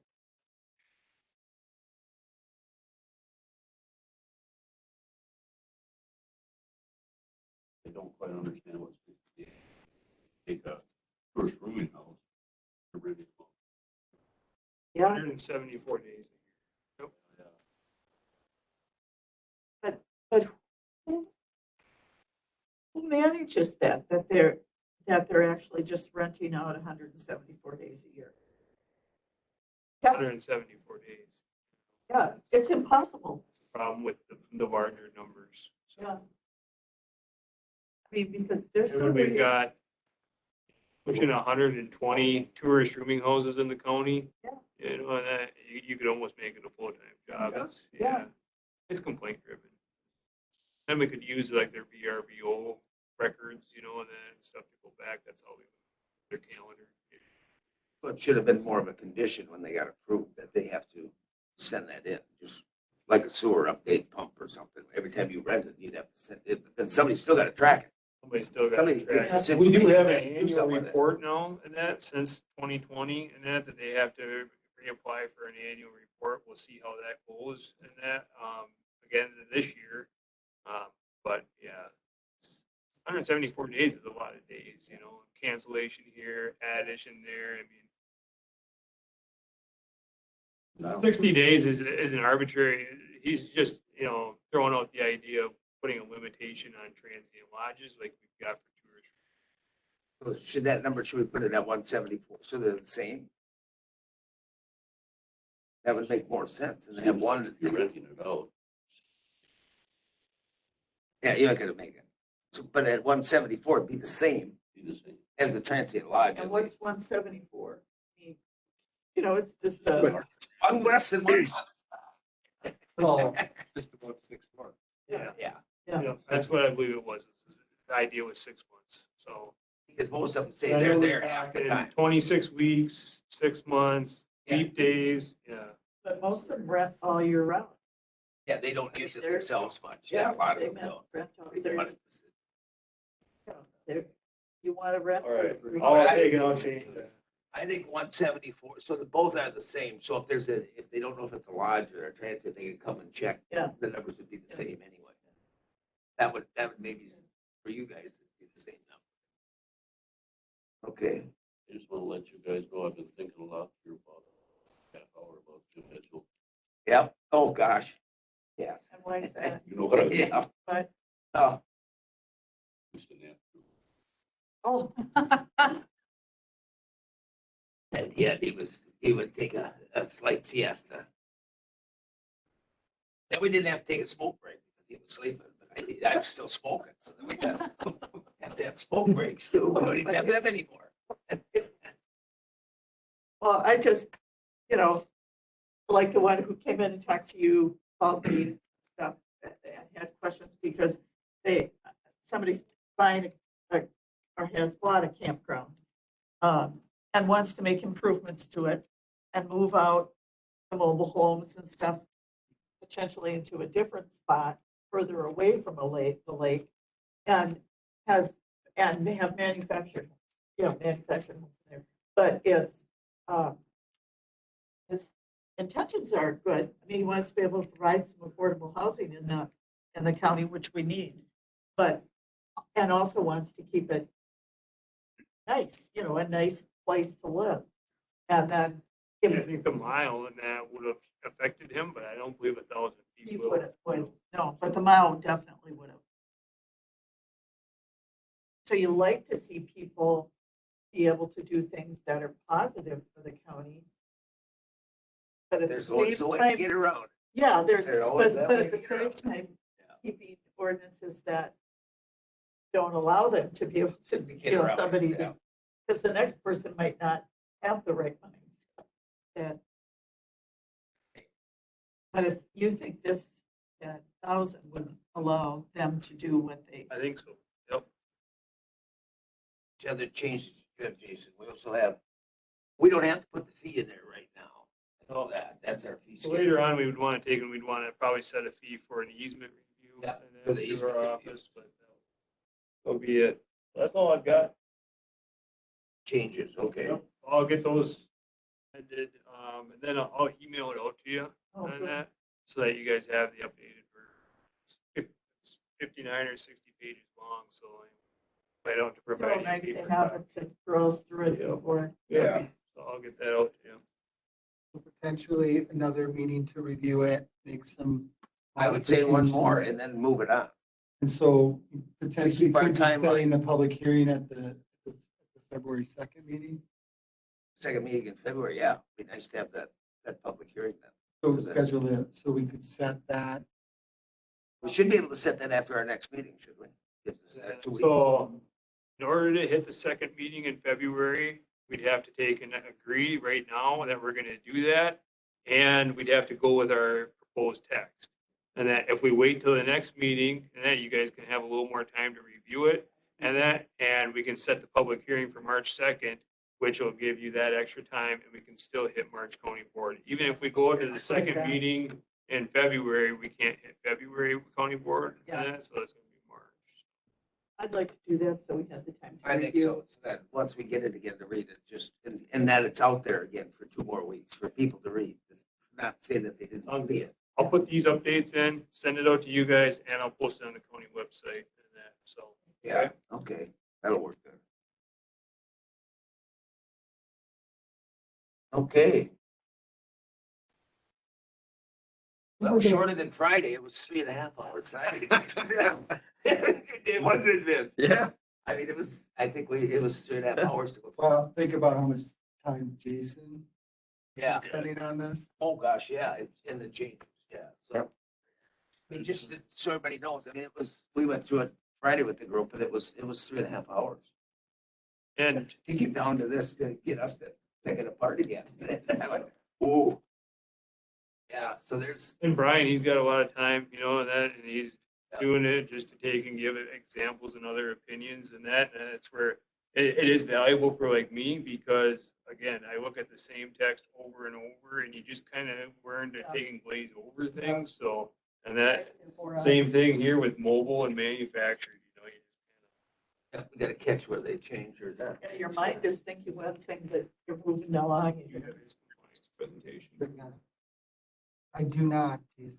Good. You got the flash drive. You can take the one out on the left. Yeah.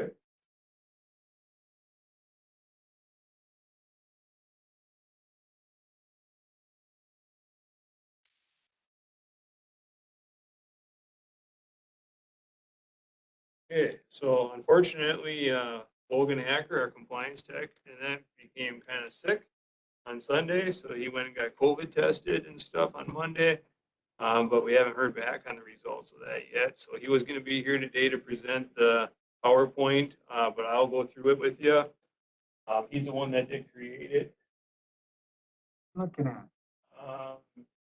In a folder that's today's date. So 119.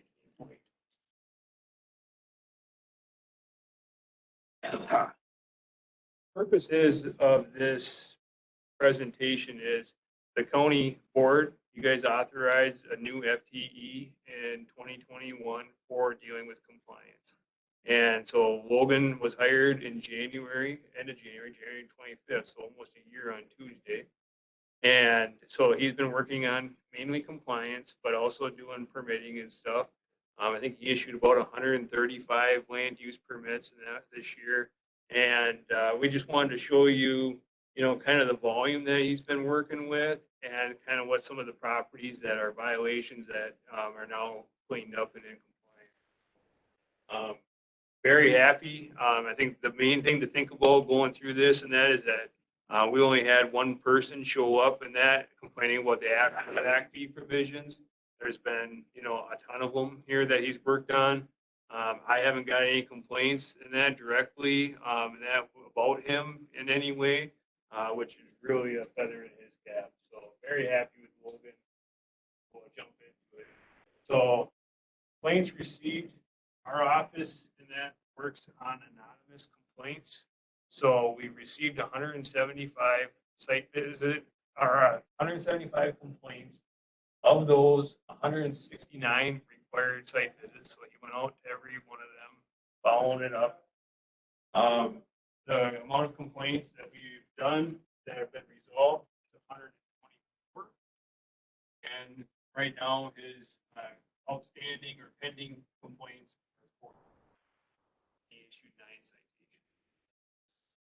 Those are pretty good sized numbers. About it. If you divide it by the 24 towns, you know, that roughly 7 different properties that they're working on in each town in a year. So some towns, of course, are maybe.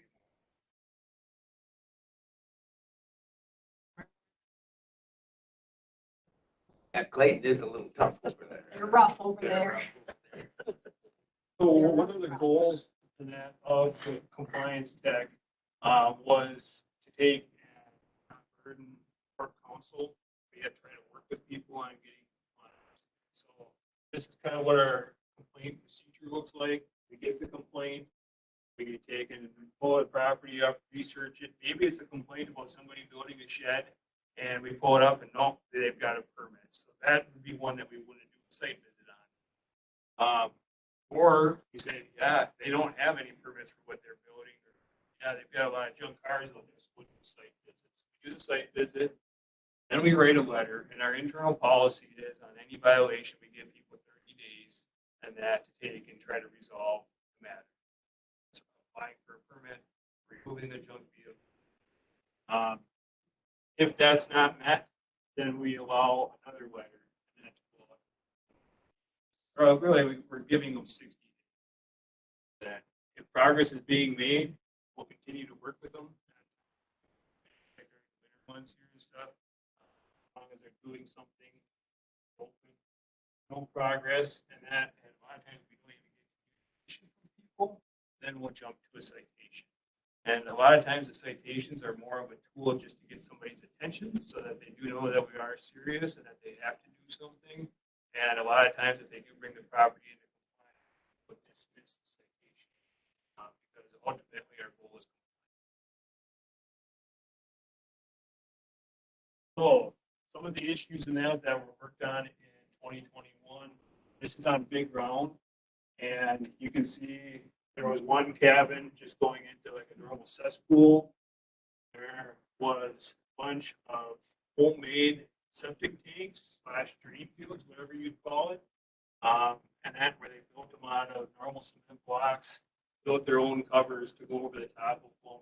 This was an old resort over by the reservation, kind of the southeast corner of the lake.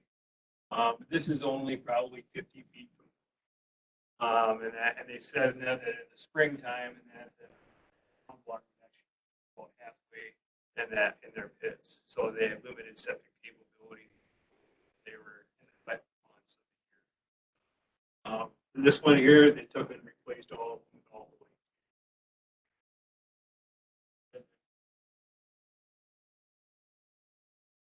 This, that was a squatter in the town of Alden, just north of the Alden town hall.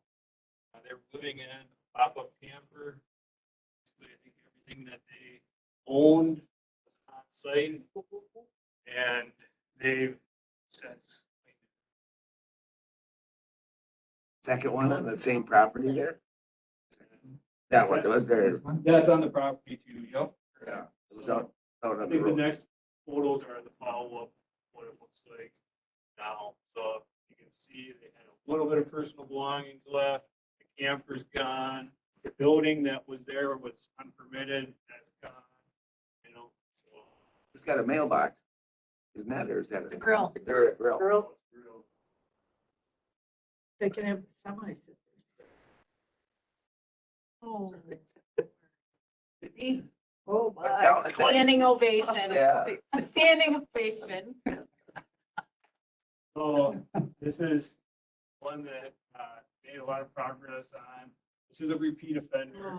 Oh, I've actually worked on this property before, multiple vehicles, all in license, saving them for a demo, whatever they. You can see that this is the exact same picture. Those are tires, aren't they? Oh, wood, That's just wood there. yep, firewood. Firewood. Yep. A demo dirt. No permit for a large event then. Is that what he wanted? Well, they were taking the cars and hauling them to a demo dirt, and then, so, yep. This one here, another one, squatting, living in the camper, just bunches of stuff around. Load up on Just like go on to somebody's Don't property get and this. just live. They just pull that, that's the travel trailer stuff right there. it. Literally, Literally, it's just, it's a big kind of like issue. a cemetery. Yeah. So, it is. Kind of like, just take it over. It's about Mine right is in front of the yours. road, so you don't even know it. They're so close, you think they go. well, believe it or not, this is the same site where that Oh, camper. my. Oh, wow. So. Takes time, and that, How do you just unsquat? because they own the land. Oh, they own You the know, land. It's so, just- you know, and they're just living there. So some of them are truly squatters. The town of Alden had a property right by Cedar Lake. And they own a little corner in between County Road M and East Cedar Lake Road. And they had squatters out there this summer too, living in campers. So basically on the right of way. That up. This one's in town of Lincoln. This is the old Jiffy Lube or Quick Lube building. Had tons and tons of diesel pickups, 7 or 8 school bus noses to that because they were all diesel. And they were taking diesel engines out of the school bus because they're low mileage and putting them in. And so lots of car parts, bodies, all that kind of stuff around. It's all been cleaned up since. This is Lakeshore. It took it and came down, no filling and grading. You can see no erosion control.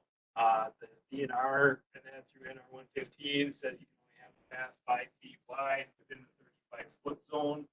This is within 35 feet of the water, as you can see here. So they had to reduce the width of the path down to 5 feet, and they could not have it within the 35 feet. Your lake, wasn't it? Up there. No, I believe that one is Buffalo. So. Oh, okay. Buffalo Lake had Right up here. Yep. bacteria or algae bloom out there. Wogan got a ton and ton.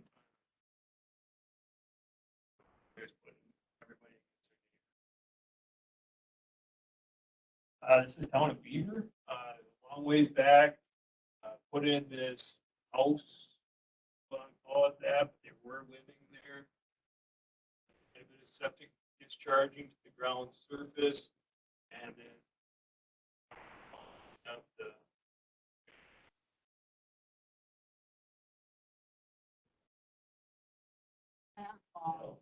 Clam Falls.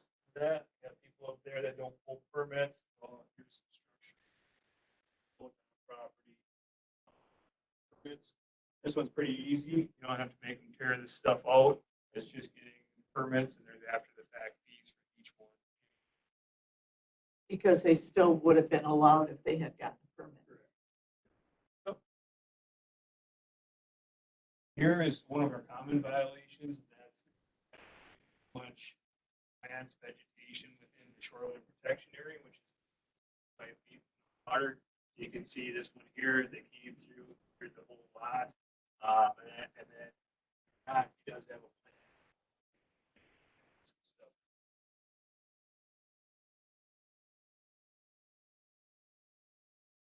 plan. This is town of Alden. We've got some, I think they're Asians in, and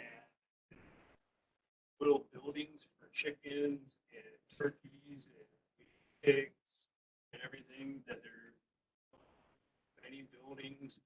Believe it or not, they were permittable and actually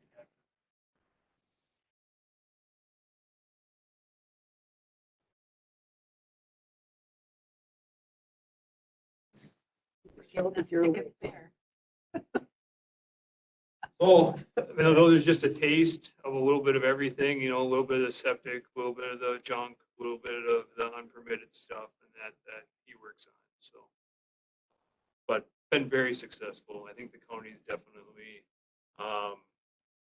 got a bigger presence out there for enforcement. So anyway. And with that, you guys had a handout. I'm just going to kind of transition into the handout. This is our 2021 annual zoning permit kind of feedback. And turns out that we issued 402 state sanitary permits in 2021 and 50 county sanitary permits. The state permits, we were up 11%.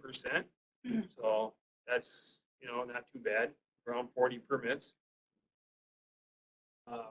We've got a total of 16,818 private sewer systems in Polk County. The next number that I really want to point out, and that because this is a new number that we've never been able to provide before, is how many maintenance activities were reported to the county in 2021, and that number is 6,370. So in the past, and that, before we had our permit software, and that Lori Bodenner or the receptionist would have to enter each one of them reports manually into an access database. Now with our online permit software, it's the maintenance provider that actually goes in and files those reports. And what I can tell you is, and that is, I guarantee you, Lori was not entering 6,370 reports in every year. So we're getting a lot better, reports or a lot more feedback back than what we were before, because people were having to send in a postcard before, and that's what we get everybody mailing in one postcard back to us, whereas now the pumpers just go in, file the reports, everything is good. And so we're getting a lot better feedback.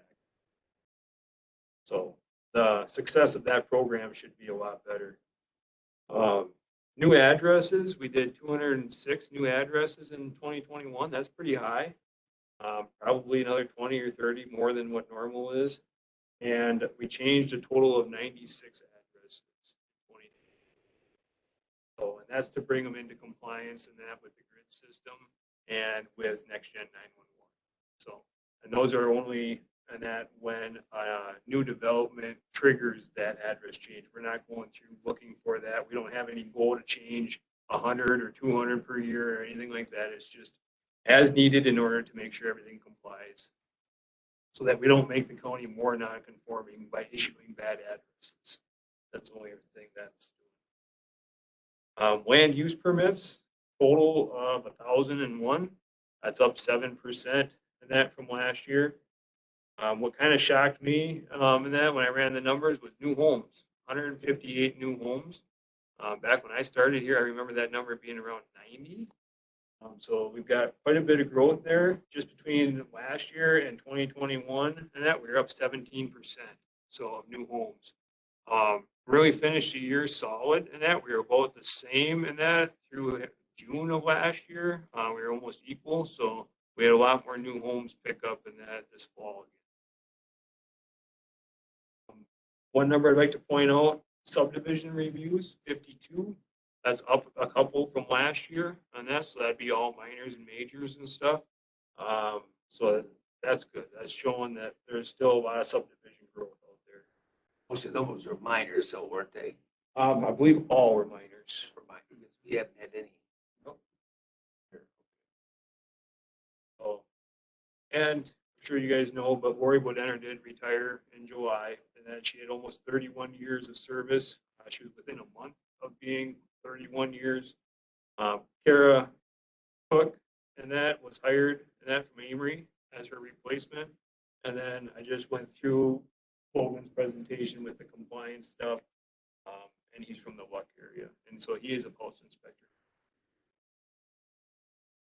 And then I just put some charts and stuff together so that you guys can see the various charts.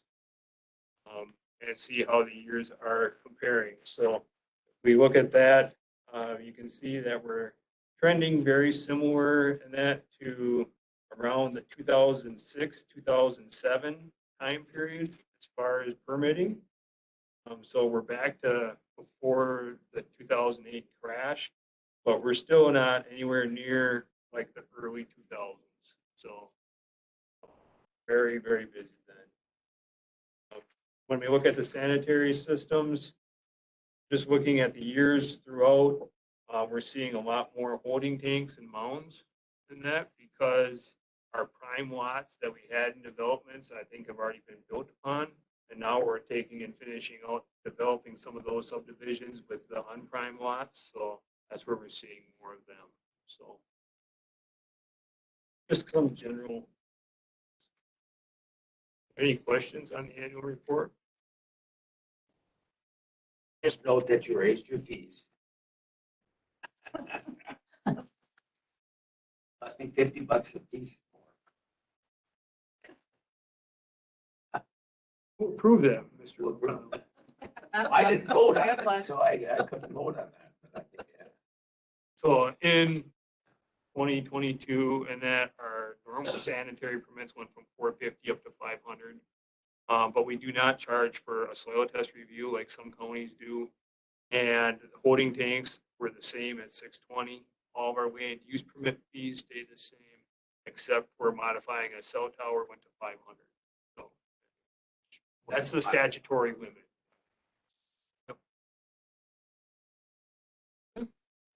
Yeah, thank you. No other question? Okay, thanks, Jason. 11. 12 then. We did 11. Nice water. So these, oh, you'll have these. All right.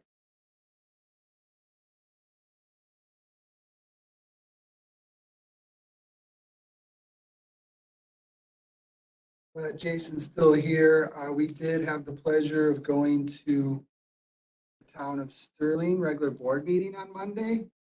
In fact, there was a couple of clerks there as well. So the peanut gallery. So it didn't go very well. Yvonne and Angel were there, yeah. It didn't go very well. Very informal. Very formal. Oh my gosh. In fact, this morning we got an email from one of the town board members, Marcy. Thank Jason to be present at the meeting as well as providing resources. It was a really informal conversation. They're exploring both town zoning as well as falling under county zoning authority. So Jason did a really objective, no pressure on just the pros and cons of falling under county zoning authority, as well as what to do. They want to look at town zoning as well. It's interesting. They talked a lot about the need for a comprehensive land use plan, which is a good practice to have in place because it can reflect your zoning districts as well as your goals and objectives going forward. Brad and Jason provided a concept zoning district map, go through the plotter, so that's there for them to look at. And we kind of went down that road a little bit. They were mentioning areas that could be zoned differently, so there's interest there. And also, Jason provided a template resolution in the event they want to adopt. Can I ask a question about that? So if more towns opt for county zoning, at what point do you need to add staff? I mean, what's the tipping point where that's at? Because it's more work for county too. I mean, that's something to consider too. Great question. I think we'd probably reevaluate every year, and it's part of the budget process as well. We're already handling a lot of other volume, through Jason's report. Clearly, land use sanitary permits are up. So the volume has been increasing, and we're also looking at just internally restructuring that department a little bit to spread the workflow, particularly with compliance issues with all three zoning professionals. So, we're trying to be as effective and as efficient as possible. But yeah, if there's a need because of the growing demand, we'll bring it forward to you. Just like to point out too, and it's has always been a concern of mine, is the constant, nothing wrong with it, but it seems to be really consistent in terms of looking at all of our ordinances and amending them. Personally, I find that unusual to us constantly changing land use ordinances, but it is what it is. So I'm just sharing that with you because that's an additional task that's outside of our core functions that we spend a lot of time. I'm not complaining, I'm just pointing that out. Because that adds extra stressors and workload to our staff. So that's a Well, consideration. that's why I always ask about if we're going to have this in our ordinance, what's it going to take to enforce it? Because if we're not able to enforce things, why have them? Yeah, that provision about, not being able to charge a fee to use your riparian lot to access water. How do you track that? How do you enforce that? How are you aware of it? Again, we fall back on that complaint-driven process. We actively can't go around and look for non-compliant issues. It's just not. So many people say, well, like, this is happening, but the county isn't doing anything about it. And, but the county can't do anything about it if they don't know about it. So it's kind of a catch. Nobody says anything. Yeah. Yeah, I mean, I'd welcome more staff to, we could go out and police that and look for that. But And they'd have to carry guns. I mean, if you actually can go that far, it gets, the threats are there. Jason, you mentioned yesterday. It would you shorten were- our meetings up too if we didn't have to amend these ordinances. every Right, time. I think Gary Spinell said, he was here a long time, between 1970 and the rewrite or till he left. Gary started 78. There's only, a handful of amendments. Handful of from amendments. They wrote in 2005, the Shoreline, some of those when they had to, but otherwise, We yeah. had 4 last year and one was really significant, Yeah. with the zone towns, so. But some of it's the state mandating us to do stuff too. So When we did that rewrite a few years ago, we would think we'd be squared away at the rewrite, but subsequent to that, we're constantly At the end of this revisiting. one, Sorry? do that book, we'll say we can't do anything for a year. Leave it alone.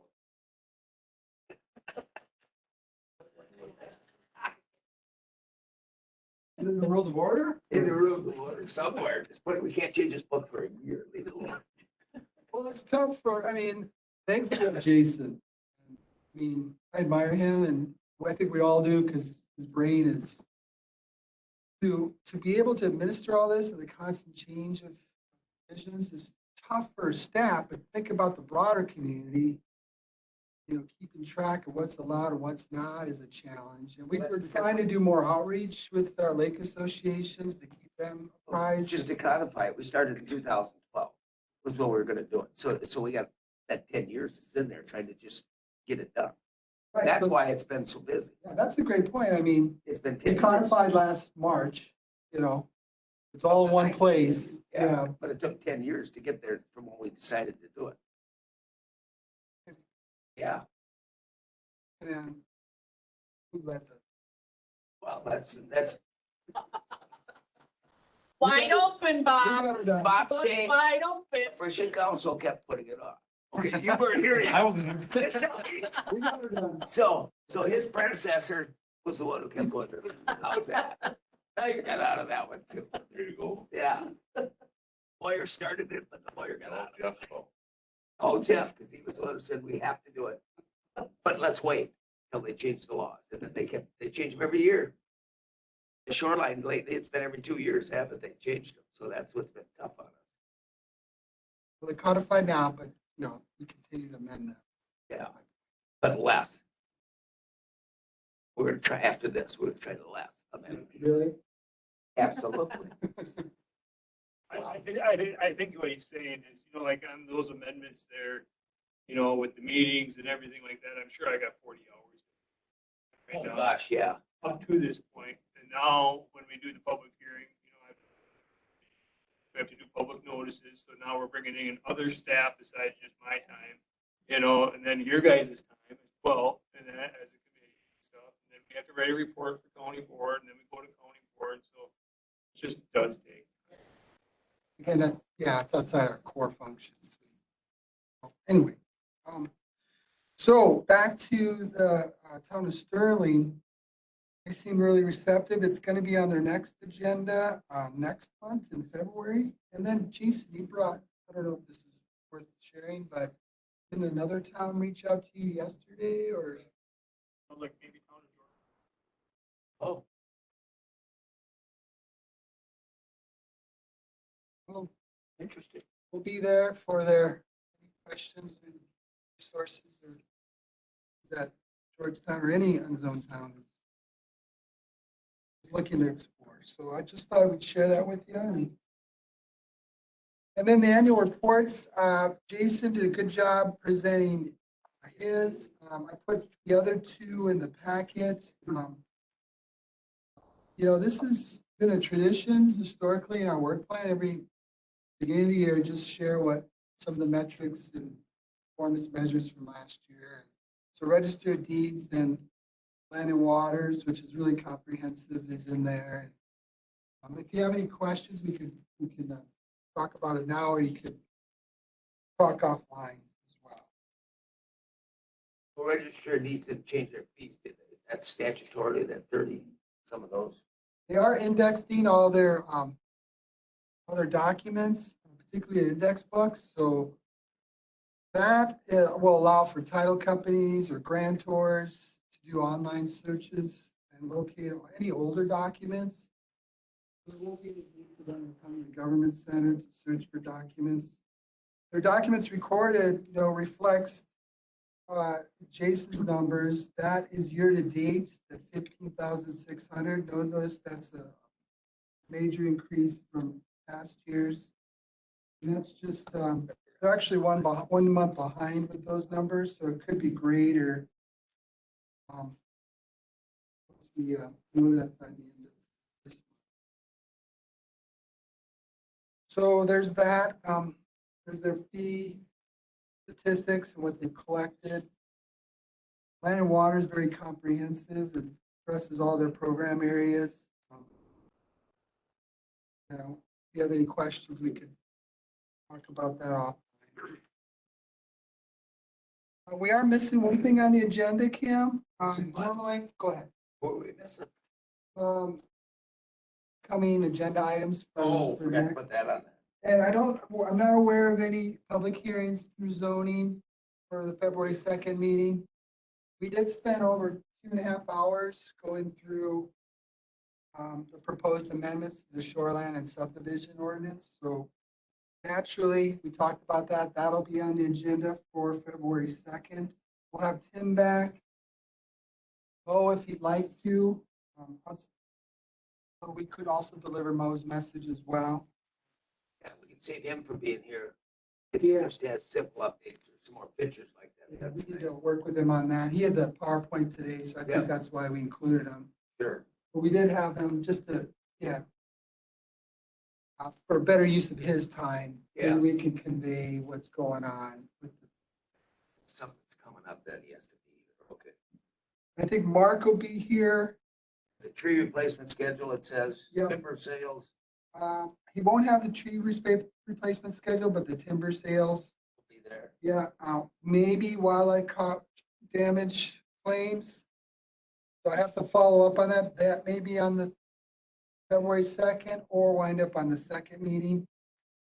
The Sterling Loop, we're kind of a month ahead there, as well as the Just updates that one. compliance. Yeah, we actually delivered 2 of those 5 bullet points for February. Presentation on zoning compliance in the Sterling Loop expansion. Sterling But Loop, and that'll they, be continual. in the water use parking lot might be closer to being done. So I mean, any of those. That they do finish these projects. It'd be nice to know too, that We we're, have- that we're going on them. Most that we had the FECon had 3 weeks, 1 month rental. So Yeah. the goal is to take up of Wanderers much done, as well as the Sterling Loop. In the trails pretty much brush. You just gotta work with Burnett County and see how receptive they are on that seasonality of that piece. That one piece. Yeah. If they're Is not that the receptive, only then we piece? do those other 2 internal optional routes. So That's why I was gonna try to ask, because if it's only that one hump and they don't use it much, because it dead ends in there. But is there one that goes off? and it goes does north? connect to the Burnett County network. Oh, okay. It does, but we need to have a conversation with Burnett County about that piece of the trail. Do we For the circle. restrict that to the September? Yeah, Or do they endorse our, June through the end? to open that up, not to have to go on roads, so that maybe they would like it. It'd be nice not to have to go on roads. Go on them trails, but I'm thinking, the ATV guys want. But the straight to the river goes through it. Okay. Yeah, up there because of the bridges. We'll do that internally. We'll work with Burnett County, and if that's not gonna happen, then we have those 2 alternative routes. It Then on might shorten the total loop from 26 to 22 miles. In our February work plan, we have presentation of zoning compliance. That was done this month. Yep. So that was off. So timber sales, maybe wildlife damage claims. Curly Loop's gonna be on there again. So, I think, But even under Sterling, look, put just all trail stuff up oh there. yeah, we'll just keep it as As understand. that. Yep. So I think that February 2nd will look a lot like this meeting. Okay. It'll look a lot. Land and like Water's good with all their stuff? Yeah, if you noticed on the work plan, they're presented quite often throughout the year. They're gonna start doing more, okay. Yep. All right. Talked about,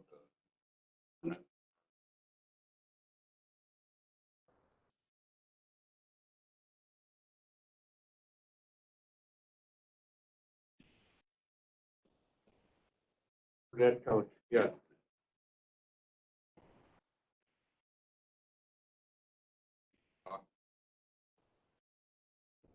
And he's usually here in London. Usually here. goals in the I'm not, I'm That one you not can't drive through, you can't. familiar with the Governor Knowles. That part you can't. They were hoping, originally they were hoping to get A little section there. Burnett County and up close to Grant. Yeah, That was. but you can't go into Governor Knowles. Yeah, we'll follow up Reached with, out to them. Dan, yeah. Thank you for bringing that. You said he's the president of the club up there? Burnett County Trails Association, I think is what it is. Yeah, one of the first And meetings Dan missed. has all of his contact information. We see Dan. Yeah, I really think February 2nd meeting is really gonna look a lot like this meeting. You don't have anything for us, do you? The tax deed stuff is coming, but you don't have any land you want to buy, sell, this thing? I don't think so. Okay. My wife hasn't told me that yet. She hasn't told you yet, okay. We're good. I make a motion to adjourn. There a second. Favor say aye. Aye. Opposed? All right. So just you, I think they got over. Not worrying about you voting on stuff. 99% of her stuff is like. Oh, okay. I just kind of. 99%, somebody whoever threw that curve in there, 99. I was trying to think what it was. Most of it all is related some way or another. So maybe is it farmland they're taking away or what? I mean, you start looking at that. Right. Oh, and that stuff. I mean, so what? That was somebody.